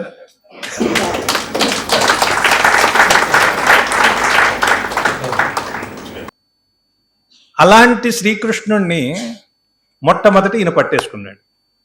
మరి ఆయనకి మోక్షం ఏమిటి, ఆయనకి కీర్తి ఏమిటి, రాకేం చేస్తుందండి పోతన గారికి? పరా, వ్యూహ, విభవ, అర్చావతార, అంతర్యామి స్వరూపాలు అని చెప్పాం కదండి. ఆ స్వరూపాలకు సంబంధించిన విషయమే అందులో చెప్పాడు. లోక రక్షైకారంభకు, పైనుంచి కిందకి దిగి వ్యూహము మొదలుపెట్టాడు. భక్త పాలన కళా సంరంభకున్, భక్తుల్ని పరిపాలించే కళలో సిద్ధంగా ఉంటాడు. ఆయన్ని మించి ఇంకెవరూ భక్తుల్ని సరిగా రక్షించలేరు. ఇది రాయటానికి కూడా పోతన గారే పెట్టి పుట్టాలి. మీకు తెలుసు, అలవైకుంఠపురంబులో నగరిలో ఆమూల సౌదంబుదాపల మందారవనంతరమృత సరః ప్రాంతేందుకాంతోపలోత్పల పర్యంక రమా వినోదియకు ఆపన్న ప్రసన్నుండు విహ్వల నాగేంద్రము పాహి పాహీయన కుయ్యాలించి సౌరంభియై. ఇది అందరికీ తెలుసు. ఒక్కసారి ఆయన ఘీంకారం పెట్టగానే ఆ ఘీంకారాన్ని విని ఉన్నవాడు ఉన్నట్టుగా, ఇది ఎక్కడి నుంచి కల్పించాడు ఈయన? మూల భాగవతంలో లేదు. పరాశర భట్టరని తమిళంలో శ్రీరంగరాజ స్తవం రాశారు, అందులో ఉన్నాయి వీటికి మూలాలు. పోతన గారు వాటిని పట్టుకొని ఇంకా అందంగా తీర్చిదిద్దారు. పరాశర భట్టర్ కొంచెం, శ్రీనాథుడు వాళ్ళ కాంటెంపరీ ఇంకొంచెం. విష్ణుమూర్తికి ఒక ప్రోటోకాల్ ఉంటుంది, పరాశర భట్టర్ చెప్తారు. ఏమిటయ్యా ప్రోటోకాల్ అంటే, ఆయన శేషతల్పం మీద పడుకున్న తర్వాత మధ్యలో లేవవలసి వచ్చినా సరే లేపడానికి ఒకటి ఉంటాట కింకరుడు, వాడు వచ్చి చెయ్యి అందిస్తే తప్ప రాకూడదు. రెడ్డి గారు కూడా మేము ఒకరిని పంపిస్తాం, వచ్చాక మీరు రావాలన్నారు. అప్పటికి నేను రాకూడదు. మళ్ళీ కింకరుడు అంటే కిం కరోమి అని మన దగ్గర చేతులు పట్టుకుని అడిగేవాడు కింకరుడు. అయ్యా ఏం చేయమంటారు, ఎస్ ప్లీజ్ అనేవాడికి కింకరుడు అని పేరు. ఇంకో అర్థం ఏంటంటే కించిత్ కరోతి ఇది కింకర, ఎంత చెప్పినా నువ్వు వాడు కొంచెం పని వదిలిపెట్టేస్తాడు, అంతా పూర్తిగా చేయడు. అది కింకరత్వ లక్షణం. నీ ఎక్స్పెక్టేషన్కి తగినట్టుగా ఉండదు కింకరులు చేసే పని కదా. అలాంటి ఒక కింకరుడు లేపడానికి ఒకడు ఉంటాడండి. ఎంత ఇబ్బంది అయినా సరే వాడు రాకపోతే, వాడు 2 రోజులు సెలవు పెట్టాడంటే ఈయన పని అయిపోయినట్టే లెక్క. అతంత్రిత చమూపతి హస్తమస్వీకృతం. ఒక పక్కన కుయ్యో మొర్రో అని గజేంద్రుడు పాహి పాహి అనగానే ఈయనకి వినిపించిందండి. ఒక్క ఉదిటని లేచాట. అయ్యో స్వామి లేస్తారా అని చెయ్యడానికి ఒకటి వచ్చాట, ఒక్క తోపు దోశాడు వాడిని. ఆయన బయటికి వెళ్తే శేషుడికి సంబంధించిన చెప్పులే వేసుకోవాలి, మణిపాదుకలు. అందుకే మన వాళ్ళు పాము కోళ్ళు అంటుంటారు. పాము కోళ్ళు ఎందుకంటే శేషుడే చెప్పులు అవుతాడు. అప్రణీత మణిపాదుకం, చెప్పులన్నా వేసుకోవాలి కదండి. బయలుదేరట. కిమిది కిమిది చాకులాంతఃపురం, అలా వెళ్ళిపోతూ ఉంటే ఏంటి స్వామివారు ఇలా వెళ్ళిపోతున్నారని అంతఃపురం అంతా కూడా ఒక్కసారిగా ఏమైంది ఏమైంది అంటున్నారు. ఎందుకు వెళ్తున్నాడయ్యా అంటే గజప్రవర బృంహితే. అక్కడ గజప్రవరుడు ఉన్నాడే గజేంద్రుడు, ఒక్కసారి అరిచాడండి. అలా అరుస్తున్నప్పుడు ఆ అరుపు విని వెళ్తున్నాడే ఈయన, అబ్బా ఆయనకి నమస్కారం అండి అలా, ఆయనకి నమస్కారం పెట్టనండి అన్నాడు. ఆయనకి పెట్టట. అలాంటి గజేంద్రుడిని రక్షించడం కోసం త్వరగా వెళ్తున్నటువంటి స్వామికి నమస్కారం కాదు, ఆయనలో ఉన్న త్వరకి నమస్కారం అన్నాడు. ఆయనలో ఉన్న తొందరకి నమస్కారం. గజప్రవర బృంహితే భగవత త్వరాయై నమః, భగవంతుడి తొందరికి నమస్కారం అని పరాశర భట్టర్ కవిత్వం. దీన్ని చూడండి, ఇప్పుడు ఈ శ్లోకం చెప్పిన తర్వాత ఈయన 2-3 పద్యాల్లో ఎంత బాగా తీసుకొచ్చాడు. తెలుగులో పోత పోసి దాన్ని ఇంకా అందంగా మార్చాడు. భావం అది. సిరికింజప్పడు ఇవేగా మరి. శంఖచక్రయుగముంచేదోయి సంధింపడు, ఏ పరివారంబును జీరడు, అభ్రగవతిం పన్నింపడు, ఆకర్ణికాంతరర్థమిల్ల ముచ్చకనొత్తడు, వివాద ప్రోద్ధిత శ్రీ భుజో పరిచయలాంచలమైన వీడడు. కుచో పరిచయాలంచలమని ఉంటుంది అక్కడ పాఠాంతరం. భుజో పరిచయలాంచలమైన వీడడు, గజ ప్రాణావనోత్సాహి తన వెంటన్ సిరి, ఆయన వెనక సిరి, లచ్చి వెంట అవరోధ వ్రాతమున్. ఇదేగా ఆయన చెప్పింది. కిమితి కిమితి చ అంతఃపురం, ఆకుల అంతఃపురం. అంతఃపురం అంతా ఏమైంది? మా అమ్మగారు అయ్యగారు వెళ్ళిపోతున్నారు ఎక్కడికని వాళ్ళందరూ వచ్చారు. ఇక్కడ ఈయన కొంచెం పెంచాడు దాన్ని. తన వెంటన్ సిరి లచ్చి వెంట అవరోధ వ్రాతమున్. ముందు హరి, హరి వెంట సిరి, సిరి వెంట అవరోధ వ్రాతం అంతఃపుర జనులు. వాని వెంకను పక్షీంద్రుడు, పక్షీంద్రుడు గడపలో ఉంటాడు. అయ్యగారు బండి తీయమంటారా అంటాడు, వాడిని పట్టించుకోలేదు. వాని పొంతను, ఆ నగరు ఉంటుంది కదా మధ్యలో ఉన్న ప్రాంతం అంతా వెళ్ళి ప్రధానమైన ద్వారం దగ్గరికి వెళ్తే అక్కడ 5 ఉంటారు పంచాయుధాలు. ధను కౌమోదకి శంఖ చక్ర నికాయంబును. వాళ్ళు ఇలా చూస్తున్నారు. స్వామి అనగానే వచ్చి ఆయన శరీరంలో అమిరిపోతారనమాట. సరే ఇలా వెళ్తూ ఉంటే వెనకాల ఒక్కొక్కరు కలిసి వెళ్తున్నారు. విశ్వక్సేనుల వారు ఉంటారు ఒక ఆయన. ఆయన పెట్రోలింగ్ వ్యవస్థ, వైకుంఠం అంతా తిరుగుతూ ఉంటాడు అనమాట, రక్షణ. ఆయన చూశాడు, ఇదేమిటి వీళ్ళంతా వీళ్ళ వెళ్ళిపోతున్నారని ఆయన పనంతా మానేసి ఆయన కూడా వీళ్ళలో గెలిచాడు. చూడండి ఎంత అందమైన దృశ్యాన్ని ఈయన అందిస్తున్నాడు. తన వెంటన్ సిరిలచ్చి వెంట అవరోధ వ్రాతమున్, వాని పొంతను పక్షీంద్రుడు, వాని పొంతను ధను కౌమోదకి శంఖ చక్ర నికాయంబును, నారదుండును. మధ్యలో విజిటింగ్ ప్రొఫెసర్ నారదుడు వస్తూ ఉంటారు. ఆయన ఇదేమిటి, ఆయన బయలుదేరారు. ధ్వజనీకాంతుండు, విశ్వక్సేనుల వారు. ఇలా మొత్తం తావొచ్చిరి అవి ఒయ్యన వైకుంఠపురంబునన్ కలుగువార అబాల గోపాలమన్. ఇది తెలుగుతనం. పోతన గారు అంతకుముందు తాను విన్న కన్న విషయాలన్నింటినీ ఆయనే చెప్పాడు. భాగవతము తెలిసి పలుకుట చిత్రంబు, సూలికైన తమ్మి చూలికైన విబుధ జనుల వలన విన్నంత కన్నంత తెలియవచ్చినంత తేటపరతు. ఈ తేటపరతుకి తెలియవచ్చినంతకి మూలాలు ఇవన్నీ. ఒక్క అవతారిక అంటే ఆయన ఏదో ఆయన మనసులో ఉన్న బాధలు చెప్పేసుకున్నాడని కాదు అక్కడ. వాటి వెనకాల ఇన్ని రహస్యాలు ఉంటాయి. ఆయన అది చూశాడు. పరాశర భట్టరు వారు రాసినవన్నీ, ఆ స్తోత్ర సంప్రదాయం అన్నీ అవి చూడకుండా రాస్తాడేమిటండి. మనలాంటి వాడు కాదు కదా, మనకు వచ్చిందే వేదం అనుకుని మనం రాసేస్తూ ఉంటాం. భాగవతానికి సంస్కృతంలో 11 వ్యాఖ్యానాలు ఉన్నాయి. సంస్కృత భాగవతానికి ద్వైతపరంగా ఉన్నాయి, అద్వైతపరంగా ఉన్నాయి, విశిష్టాద్వైతపరంగా ఉన్నాయి. వీటన్నింటినీ చూశాడని నేను నిరూపిస్తాను. ఒక్కొక్క చోట అనువాదం చేసేశాడండి. వ్యాసుడు చెప్పిన దాన్ని యథాతథంగా చేశాడు. అందుకే భాగవతం చదవాలన్నా భాగవతం వినాలన్నా విత్తం మీద కాదండి, చిత్తం ఉండాలన్నాడు. చిత్తం దేని మీద ఉండాలి? విత్తం మీద కాదు. చిత్తం స్వచ్ఛంగా ఉండాలి, కృష్ణుడి మీద ఉండాలి. అందుకే భాగవత సప్తాహాలు అవి చేసినప్పుడు ఎంత డబ్బు ఖర్చు పెట్టాలండి అంటే, ఒక పెళ్లికి ఎంత ధనాన్ని వెచ్చిస్తారో అంత ధనాన్ని వెచ్చించాలి అని చెప్పారు. తర్వాత అంత ఖర్చు పెట్టలేక అక్కడ పాఠాంతరం తయారు చేశారు మన వాళ్ళు. అక్కడ విత్తం కాదండి, చిత్తం పెట్టాలి అన్నారు. వీచి అంతే కదా, వీ స్థానంలో చీ పెడితే అయిపోయింది కదా. కానీ భాగవతం అర్థం కావాలంటే ఎవరైతే వీని చీ అనుకుంటారో, విత్తాన్ని చిత్తం చేసుకుంటారో వాళ్ళకే అర్థమవుతుంది. అది భాగవతం. అందుకే ఎప్పుడు భాగవతం చెప్పాలి అంటే, పరీక్షిత్ అంతటి వాడికి కూడా వైరాగ్యం కలిగిన తర్వాత, తీక మీద కత్తి పెట్టిన తర్వాత భాగవతం చెప్తే అర్థమవుతుంది. పరీక్షిత్తు తక్కువవాడా? పుట్టిన తర్వాత కొన్ని వేల సంవత్సరాలు తపస్సు చేసినా లభించని పరమాత్మ దర్శనం ఆయనకి కడుపులో ఉండగానే, మాతృగర్భంలో ఉండగానే కలిగింది పరీక్షిత్ మహారాజుకి. తెలుసు మీకు కథ అంతా. మళ్ళీ నేను భారతంలోకి వెళ్ళాను. భాగవతం ప్రారంభం ఒకవైపు వెళ్తే భారతంలోకి వెళ్ళిపోతాం, ఒకవైపు వెళ్తే భాగవతంలోకి వెళ్తాం. ఎంత గమ్మత్తుగా ఉంటుందండి.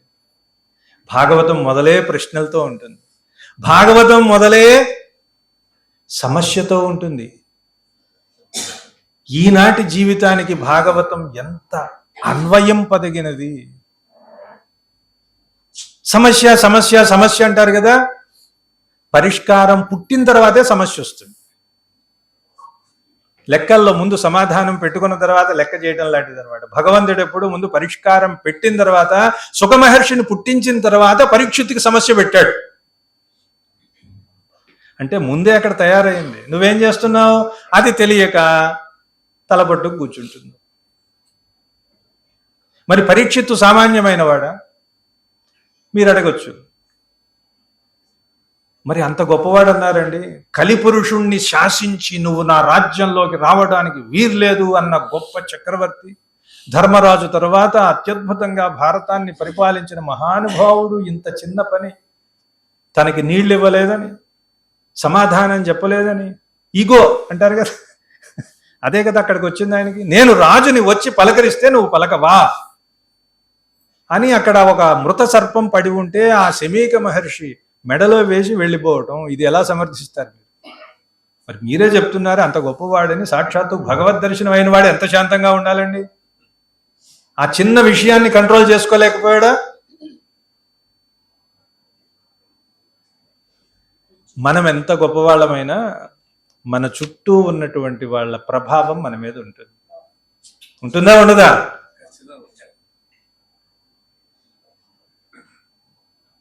ఏం జరిగిందయ్యా అంటే, ఆ రోజు వేటకు వచ్చేటప్పుడు ఒక కిరీటం పెట్టుకొచ్చాడు. చుట్టూ ఉన్న వాళ్ళు అన్న మాటని మీరు అండర్లైన్ చేసుకోవాలి. చుట్టూ ఉన్న వాళ్ళు అంటే కేవలం మనుషులే కాదు, సృష్టిలో ఉన్న ప్రతి పదార్థము ఒక చైతన్యమే. రాయిలో ప్రాణం లేదనుకుంటారు, రాయిలో కూడా ప్రాణం ఉంటుంది, అందులో కూడా పరమాత్మ ఉంటాడు. పదార్థ జ్ఞానం అంటారు దీన్ని, ఫిజిక్స్. అదే విష్ణు పురాణం చెప్తుంది. కొన్ని కంటికి కనిపిస్తే కొన్ని కంటికి కనిపించవంతే. 5 ఇంద్రియాలు ఉంటేనే జీవ, 2 3 4 ఇంకొకటి తగ్గినా రకరకాలు ఉన్నాయి. పాముకి చెవులుంటే కళ్ళు ఉండవు, కళ్ళు ఉంటే చెవులు ఉండవు. 2 పనులు ఒకదాంతో చేస్తుంది అది. అంత మాత్రం చేత దానికి ప్రాణం లేదంటామా? మనలాగా 5 ఉన్నాయా దానికి? లేవు కదా. అందువలన చుట్టూ ఉన్న మనుషులే కాదండి, వస్తువులు అంతే కదా. మీరు చూడండి, మన ఈ వాతావరణం, ఈ హాలు ప్రశాంతంగా ఉంటే మనం ప్రశాంతంగా ఆలోచనలు వస్తాయి, అది కదా. ఆయన వచ్చేటప్పుడు ఒక కిరీటం పెట్టుకొచ్చాడు. ఆ కిరీటము అధర్మ ఆర్జితమైనది. ఎలా అయింది అంటే, మీకు తెలుసు, జరాసంధుడిని చంపాడు భీముడు. ఒక రాజుని, శత్రువుల్ని చంపిన తర్వాత వాళ్ళ ఆస్తులన్నీ వచ్చేస్తాయి కదా ఆటోమేటిక్గా. వీళ్ళు వాళ్ళ ఆభరణాలు అన్నీ పెట్టారు, వరుసగా కిరీటాలన్నీ ఉన్నాయి. ఆ కిరీటము జరాసంధుడి కిరీటం, అది ఒక దుష్టుడు పెట్టుకున్నటువంటి కిరీటం. అప్పుడు ఆ జరాసంధుడికి ఒక కొడుకున్నాడు సహదేవుడని. వాడు అడిగాడు, మా నాన్నగారు గుర్తుగా నేను తీసుకెళ్తానండి, ఇచ్చేయండి అంటే. అది ధర్మం. ఇవ్వలేదు వీళ్ళు, అక్కడే ఉంది. ఈ రోజు ఎందుకో ఈయనకి బుద్ధి ఆ కిరీటం పెట్టుకోవాలని అనిపించి అది పెట్టుకొచ్చాడు, అంతే, మొత్తం అయిపోయింది. చూసారా? ఇది భాగవతం చెప్పే సూక్ష్మము. ఇది తెలుసుకోకపోతే మనం ఎన్ని పద్యాలు చదువుకున్నా ఉపయోగం లేదు.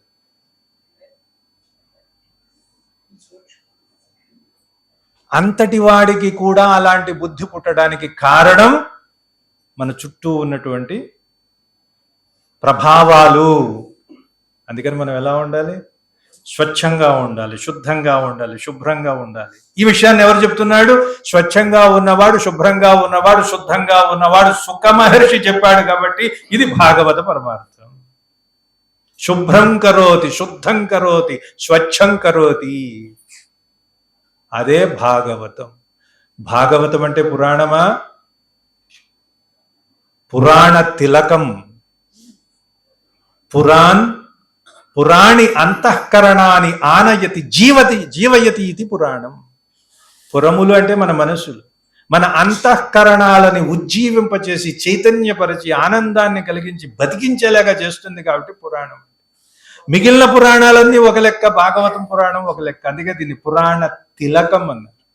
పురాణాలన్నింటిలోకెల్లా శ్రేష్టమైనది. ఎందుకని ఇది నేరుగా చెప్పదు, ధ్వని ప్రధానంగా చెబుతుంది. భక్తి జ్ఞాన వైరాగ్యాలను, జ్ఞానాన్ని అందులో అంతర్భవింప చేసి చెబుతుంది. మరి భాగవతం అంటే ఏమిటండి?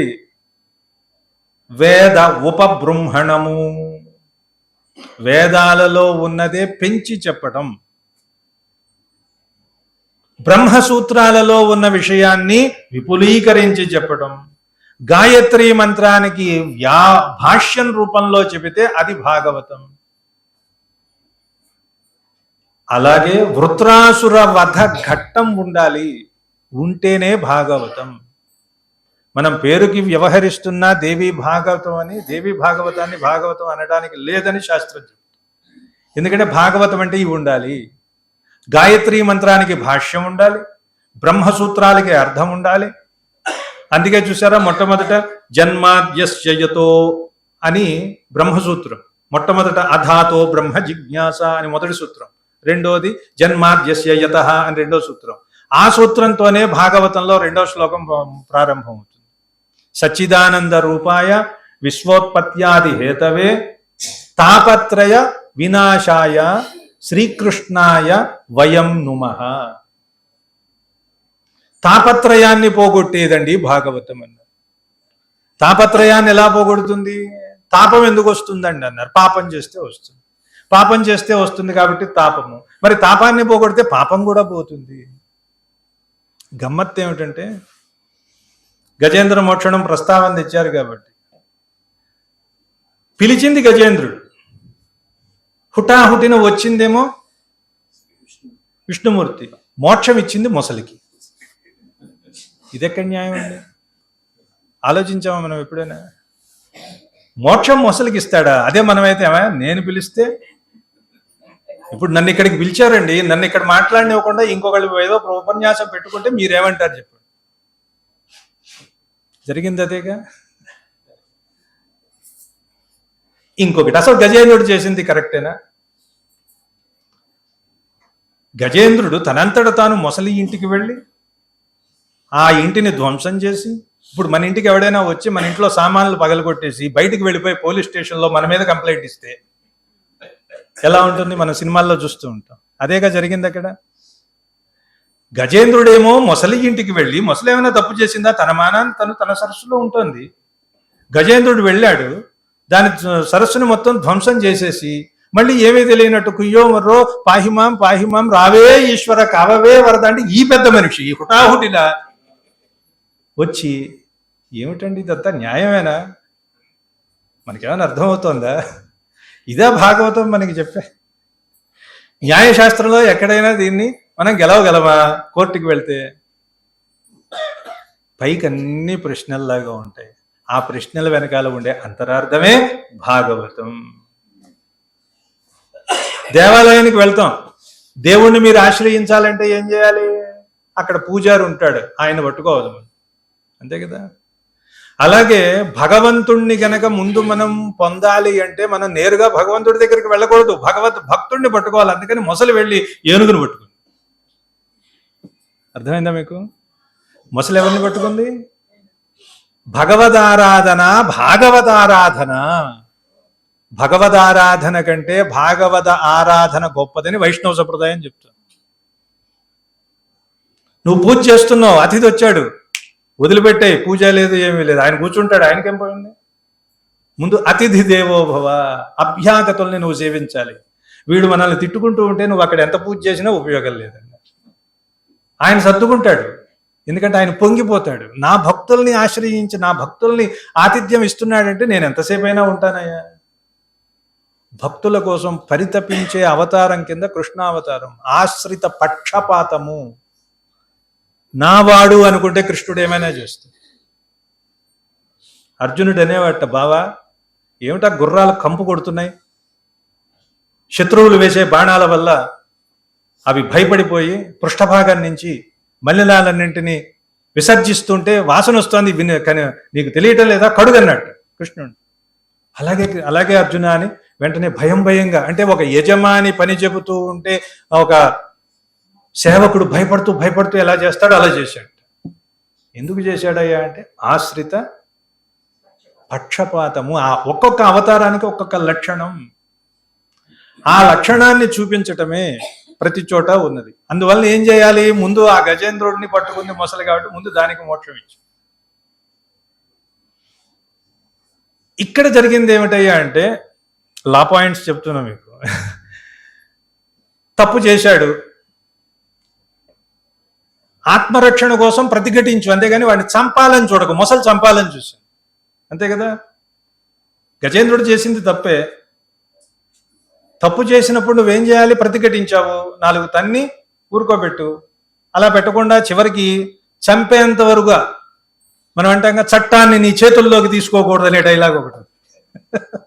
చట్టాన్ని తన చేతుల్లోకి తీసుకుంది కాబట్టి అది తప్పు.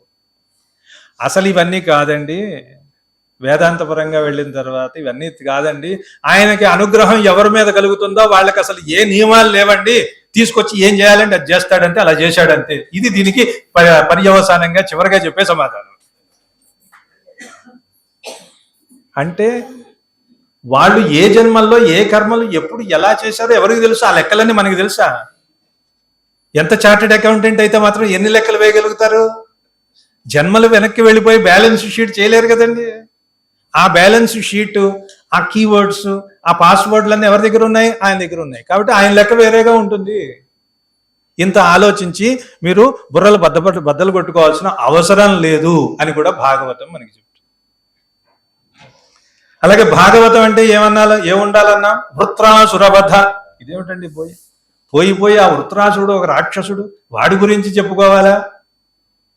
ఇంకొకటి అనొచ్చు కదండి. అక్రూరుడు ఉంటేనే భాగవతం, లేదా మంచి కుచేలుడు ఉంటే భాగవతం అండి, లేదట వృత్రాసురుడు ఉంటే భాగవతం. పోతన గారు అద్భుతమైన పద్యం రాస్తాడు. వృత్రాసురుడు ఇంద్రుడు యుద్ధం చేస్తూ ఉంటే ఇంద్రుడు గెలవలేకపోతాడు. తనని ఎలా గెలవాలో కూడా వృత్రాసురుడే ఇంద్రుడికి చెప్తూ ఉంటాడు. రారా ఇలా బాణం వేయి, ఇలా చంపు, నన్ను చంపేవాడివి నువ్వు కాదురా, చచ్చేవాడిని నేను కాదురా, మొత్తం అంతా ఆ పరమాత్మరా, రా. మనం ఏమని ప్రార్థించాలో తెలుసా భగవంతుణ్ణి? గుర్తుపెట్టుకోండి, అందరూ రాసి పెట్టుకోవాల్సినటువంటి పద్యం పోతన గారి. నాకును సఖ్యము. మనం ఏమడగాలట దేవుడి దగ్గరికి వెళ్ళి? నాకు అది ఇవ్వు ఇది ఇవ్వు కాదు, అన్నీ ఇచ్చేది అడిగితే అదే వచ్చేస్తుంది. నాకును సఖ్యము పుణ్యశ్లోకులతోగాక. నాకు స్నేహం కావాలి.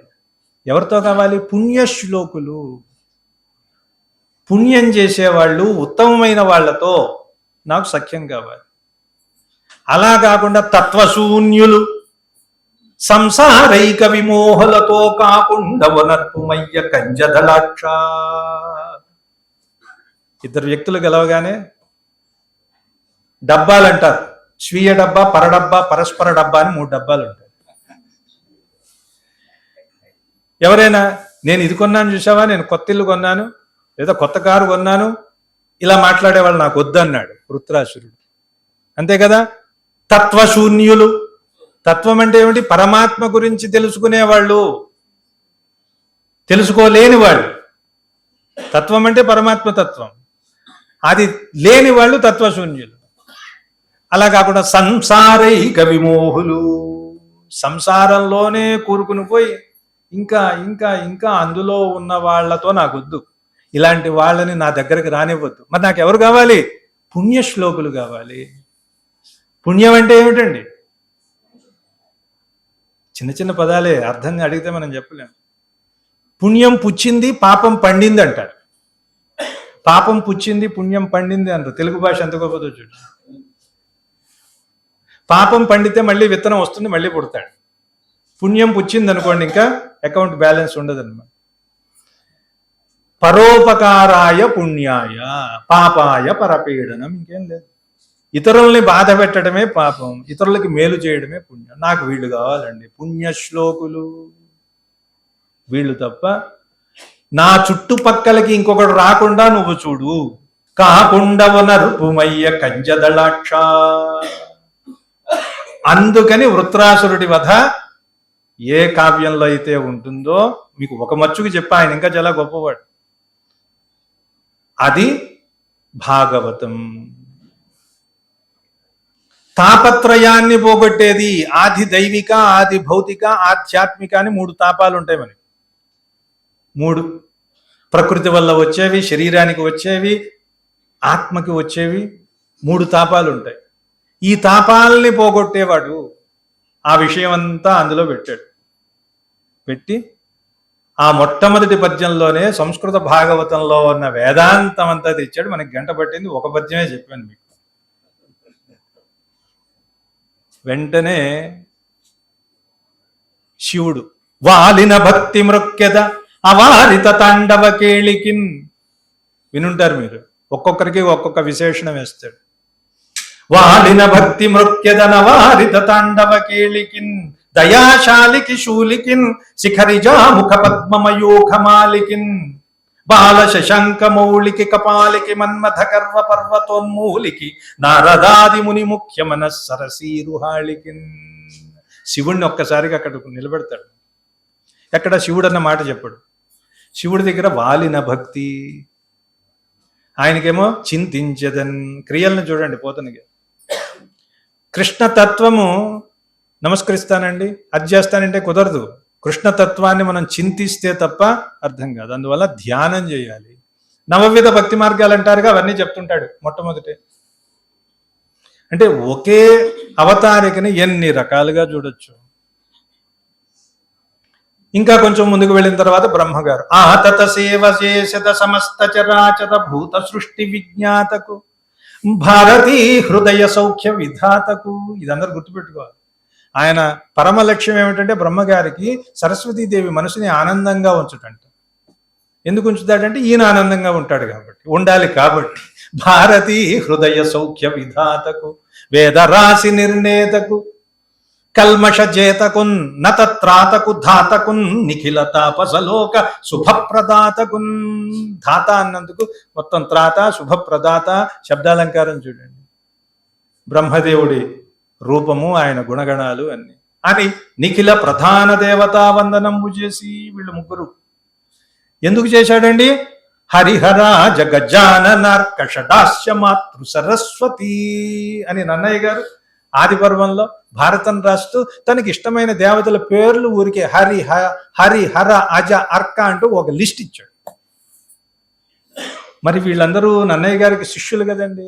అమ్మ అంటే అవతారికలో వీళ్ళని స్తుతించాలి అని హరి మీద ఒకటి, శివుడి మీద ఒకటి, బ్రహ్మదేవుడి మీద ఒకటి, తర్వాత వచ్చేవన్నీ నన్నయ్య గారు చూపించిన విత్తనాల్లోంచి వచ్చిన చెట్లే అని చెప్పాను కదా మీకు.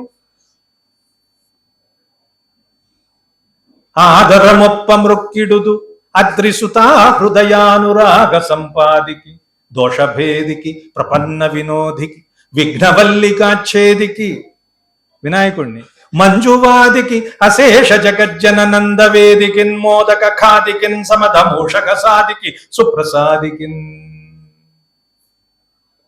ఒకే ఒక మాట వినాయకుడు ఎప్పుడు ఒక కొడుకు సక్సెస్ అవుతాడు అంటే అమ్మ ముఖంలో చిరునవ్వుని చూసినవాడు నిరంతరం. అది పోతన గారే చెప్పాడు. ఆదరమొప్ప మృక్కిడుదు అద్రిసుతా హృదయానురాగ సంపాది. ఒక కొడుకుకి జీవిత లక్ష్యం ఐఏఎస్ అవడం, ఐపీఎస్ అవడం కాదు, తల్లి హృదయంలో ఆనందాన్ని సంపాదించటమే కొడుకుకి లక్ష్యము అని మొట్టమొదటి మాట అది వాడాడు. ఆవిడ ఆనందిస్తే అన్ని పదవులు వాటంతటా వస్తాయి. ఏ మహామహుని జీవిత చరిత్ర అయినా చూసుకోండి, ఆయన అద్భుతంగా జీవితంలో ఉన్నతమైన స్థితికి వెళ్ళాడంటే తల్లి అనురాగం ఉండి తీరినప్పుడు మాత్రమే, తల్లి ఆనందం ఉన్నప్పుడు మాత్రమే అతను సఫలీకృతుడయ్యాడు అని చెప్పడానికి పోతన గారు చెప్పారు. ఇక సరస్వతీదేవి దగ్గరకు వచ్చేసరికి పోతన గారు ఆయన వివశుడైపోతాడు. శారద నీరదెందు ఘనసార పటీర మరాళ మల్లికాహార తుషారభేన రజతాచలకాశ పణీష కుంద మందార సుధాపయోధి సితతామర సామర వాహిని శుభాకారత నొప్పు నిన్ను మదిగానగనెన్నడు గల్గు భారతి. 16 రకాల తెల్లని వస్తువులను తీసుకుని ఎంత అందంగా చెప్పాడు. అందుకనే సరస్వతీదేవి అనగానే ఆయన్ని చింతిస్తానన్నాడు, ఒక ఆయనకేమో ఇలా నమస్కరిస్తా అన్నాడు, ఒక ఆయనకి ఇంకొకటి చెప్పాడు. కానీ సరస్వతీదేవికి వచ్చేసరికి కింద పడిపోయాడు. సాష్టాంగ నమస్కారం. క్షోణితలంబు నిన్నుదురు శోకక మృక్కిను తింతు సైకత శ్రోణికి చెంచరీక చయ సుందర వేణికి రక్షితామర శ్రేణికి తోయజాత భవ చిత్త వశీకరణీక వాణికి అక్షదామ సుఖ వారిజ పుస్తక రమ్యపాణికిన్. మరి ఆ సరస్వతీదేవి పాపం ఈయన భాగవతం రాస్తూ ఉంటే కథలున్నాయిగా జనశ్రుతిలో. శ్రీనాథుడు వచ్చి ఈ కావ్యాన్ని ఎవరికైనా రాజుకు అంకితం చేస్తావా అని మాట్లాడుకుంటూ ఉంటే బయట హాల్లో లోపల వంటింట్లో గిన్నెల చప్పుడు వినిపించింది. ఈయన వెళ్ళి చూస్తే సరస్వతీదేవి ముఖమంతా కన్నీళ్లు నిండిపోయి నన్ను నమ్మేస్తావా పోతనా నువ్వు కూడా అందట. అన్నప్పుడు ఈయన చెప్పాడు, కాటుక కంటి నీరు చనుకట్టు పయింబడ ఏల ఏక్షదో కైటవ దైత్యమర్దనుని గాదిలి కోడల ఓ మదంబ నిన్నా కర్ణాట కిరాట కీచకులకమ్మ అమ్మ నిన్నమ్మ త్రిశుద్ధి గణమ్ము భారతి అని ఓదార్చినటువంటి మహానుభావుడని తెలుగు జనశ్రుతిలో ఉన్నటువంటి అద్భుతమైన కథ మీరు వినుంటే. సరస్వతీదేవిని ఒక పరబ్రహ్మ స్వరూపంగా చూశాడు ఆయన. పుట్టన్ బుట్ట అమ్మ నేను పుట్టలో పుట్టల వాల్మీకిని కాను. శరమ్మునన్మలవ శరవణ భవ అంటారు కదా, రెల్లుగడ్డిలో పుట్టాడు. తెలుగులో అదే పులుమావి అంటారే, పులోమావి శరవణ భవ. పులు అంటే గడ్డి, గడ్డినే మావుగా కలిగిన వాడు పులోమావి కుమారస్వామి. పుట్టన్ బుట్ట శరంబునన్మలవ అంభోయాన పాత్రంబునన్ నెట్టన్ గల్గను. ఏదో నావలో ఎలాగో పుట్టలేదు నేను వ్యాసుడిలాగ. ఆయన ధ్వనిగా చెప్తున్నాడు, నేను వ్యాసుడిని కాను, వాల్మీకిని కాను, కాళి కొల్వను, కాళిదాసును కాను, కానీ పురాణిం పందొరంగొంటి ఈ పురాణాన్ని రాయాలనుకుంటాను. మీదెట్టే వెంట చరింతు తత్సరణి నాకీవమ్మ. అమ్మ ముందు ఎక్కడెక్కడ ఎలా రాయాలో ఏం చేయాలో ఆ పద్ధతి అంతా నువ్వే చూసుకోవాలి, నాకేం సంబంధం లేదు. మీదెట్టే వెంట చరింతు తత్సరణి నాకీవమ్మ యోయమ్మ మేల్ పట్టున్ మానకుమమ్మ. మధ్యలో చేయి విడిచిపెట్టేకు నన్ను చిన్నపిల్లాడిని. మేల్ పట్టున్ మానకుమమ్మ నమ్మితి జుమీ బ్రాహ్మీ దయాంభోనిధి. ఓ బ్రాహ్మీ దయాసముద్రాలా నన్ను విడిచిపెట్టకమ్మ. అమ్మలగన్నయమ్మ. ఇక్కడి నుంచి అడగటం మొదలు పెట్టాడు. మరి ఉన్న వాళ్ళ దగ్గరే కదండి అడగాలి. అమ్మలగన్నయమ్మ ముగురమ్మల మూల పుటమ్మ చాలా పెద్దమ్మ సురారులమ్మ కడుపారడి పుచ్చినయమ్మ తన్నులో నమ్మిన వెల్పుటమ్మల మనమ్ముల నుండెడియమ్మ దుర్గ మాయమ్మ కృపాబ్ధి ఈవుత మహత్వ కవిత్వ పటుత్వ సంపదల్. 3 మహత్వ కవిత్వ పటుత్వ సంపదల్. కవిత్వం సరస్వతి, పటుత్వం దుర్గాదేవి, మళ్ళీ మహత్వం అంటే లక్ష్మీదేవి. మళ్ళీ ముగ్గురమ్మలు అక్కడ ఉన్నారు చివరిలో. ముగ్గురు దగ్గరికి వెళ్ళినప్పుడు 3 అడగాలి కదండి, గడుసు ఉండాలి. మరి అది లేకపోతే ఎందుకు, ఒకటిచ్చి పంపిస్తారు. మహత్వ కవిత్వ పటుత్వ సంపదల్. ఇలా ప్రార్థించి మరి ఈ కవితా భిక్ష పెట్టిన వాళ్ళు ఉంటారు కదా అని ఇష్టదేవతలను తిందింతి దినకర కుమార ప్రముఖులందలంచి ప్రథమ కవితా విరచన విలాస విద్యా విలాసాతిరేకి వాల్మీకిను తీయించి హయగ్రీవ ధనుచకర. అద్భుతమైన వచనం ఉంటుంది అక్కడ, చాలా సమయం పడుతుంది. హయగ్రీవ ధనుచకర నిగమ నివహ విభాగ నిర్ణయ నిపుణత సముల్లాసుండకు వ్యాసునకు మొక్కి మహాభాగవత సుధారస ప్రయోగి సుఖయోగికి నమస్కరించి కతిపయ శ్లోక సమ్మోతిత సూరుమయూరున అభినందించి అంటూ ఒక్కొక్క కవిని ఇష్టదేవతలు అందరినీ చెప్పి నా అదృష్టం వనరన్ నన్నయతి కనాది కవులీయుర్విన్ పురాణావళుల్ తెనుగుంచేయుచు మత్పురాకృత శుభాధిక్యంబు తానెట్టిదో తెనుగుంజేయరు మున్ను భాగవతమున్ దీనిన్ తెనింగించిన జననంబున్ సఫలంబు చేసెద పునర్జన్మంబు లేకుండగన్. అలా పునర్జన్మ లేకుండా ఈ భాగవతాన్ని రాస్తాను అని. ఎందుకు రాస్తానన్నాడంటే అదిగో రామచంద్రుడే వచ్చాడు, ఈ పద్యంతో పూర్తి చేస్తాం, సుసంపన్నం చేసుకున్నాం. ఆయన ఒక్క రాకానిషాకాలంబున సోమోపరాగంబు రాకం జని అభ్రంగ శశుభ్ర సముత్తుంగ భంగయ్యకు గంగకు జని కృంకులిడి ఆ పక్కనే ఉన్న సరస్సులో స్నానం చేసి ఉంటే అప్పుడు వచ్చాడండి. మెరుగు చెంగటనున్న మేఘంబు కైవడి వివిధ చెంగటనుండను పువ్వాడు. పక్కన సీతాదేవి, ఈయనేమో నల్లగా ఉన్నట్ట. మెరుగు చెంగటనున్న మేఘంబు కైవడి వివిధ చెంగటనుండను పువ్వాడు. ఎలా ఉన్నాడండి ఆయన అంటే పుండరీక యుగంబు పోలు కన్నులవాడు వెడదయురము వాడు విపుల భద్రమూర్తి వాడు రాజముఖ్యుడొక్కరుడు నా కన్ను గవకునెదుర కనబడియే. ఈయన లేచాడు చూద్దామనుకునేలోగా ఆయనే నేను రామభద్రుండా, నా పేరు మీద నువ్వు కావ్యం రాయి అంటే పలికెడిది భాగవతమట పలికించు విభుండు రామభద్రుండట నే పలికిన భవహరమగునట పలికెద వేరుండుగాథ పలుకగనేలా అని భాగవతాన్నే ఆయన చెప్పాడు.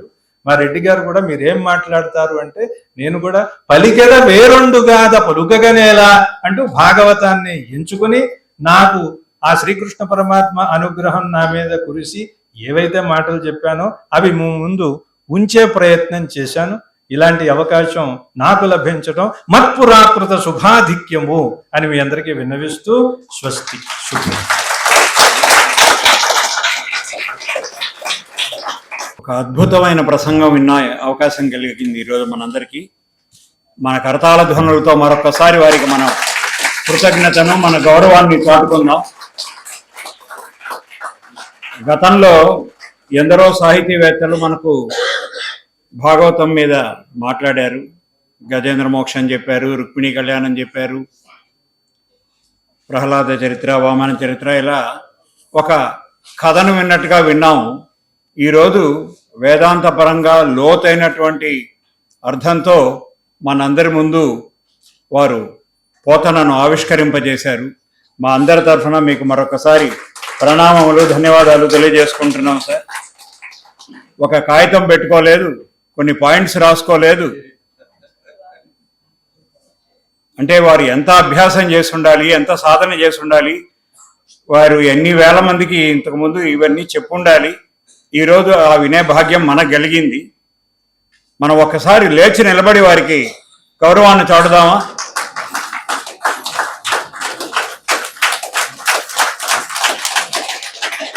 కూర్చోండి, దయచేసి కూర్చోండి.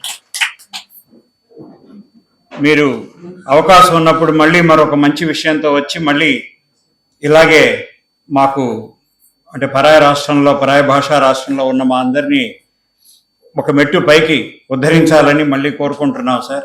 ఏ కార్యక్రమం అయినా మధురేణ సమాపయత్ అంటారు. మన కార్యక్రమం మధురంతో ప్రారంభమవుతోంది, మధురంతో ముగిస్తోంది.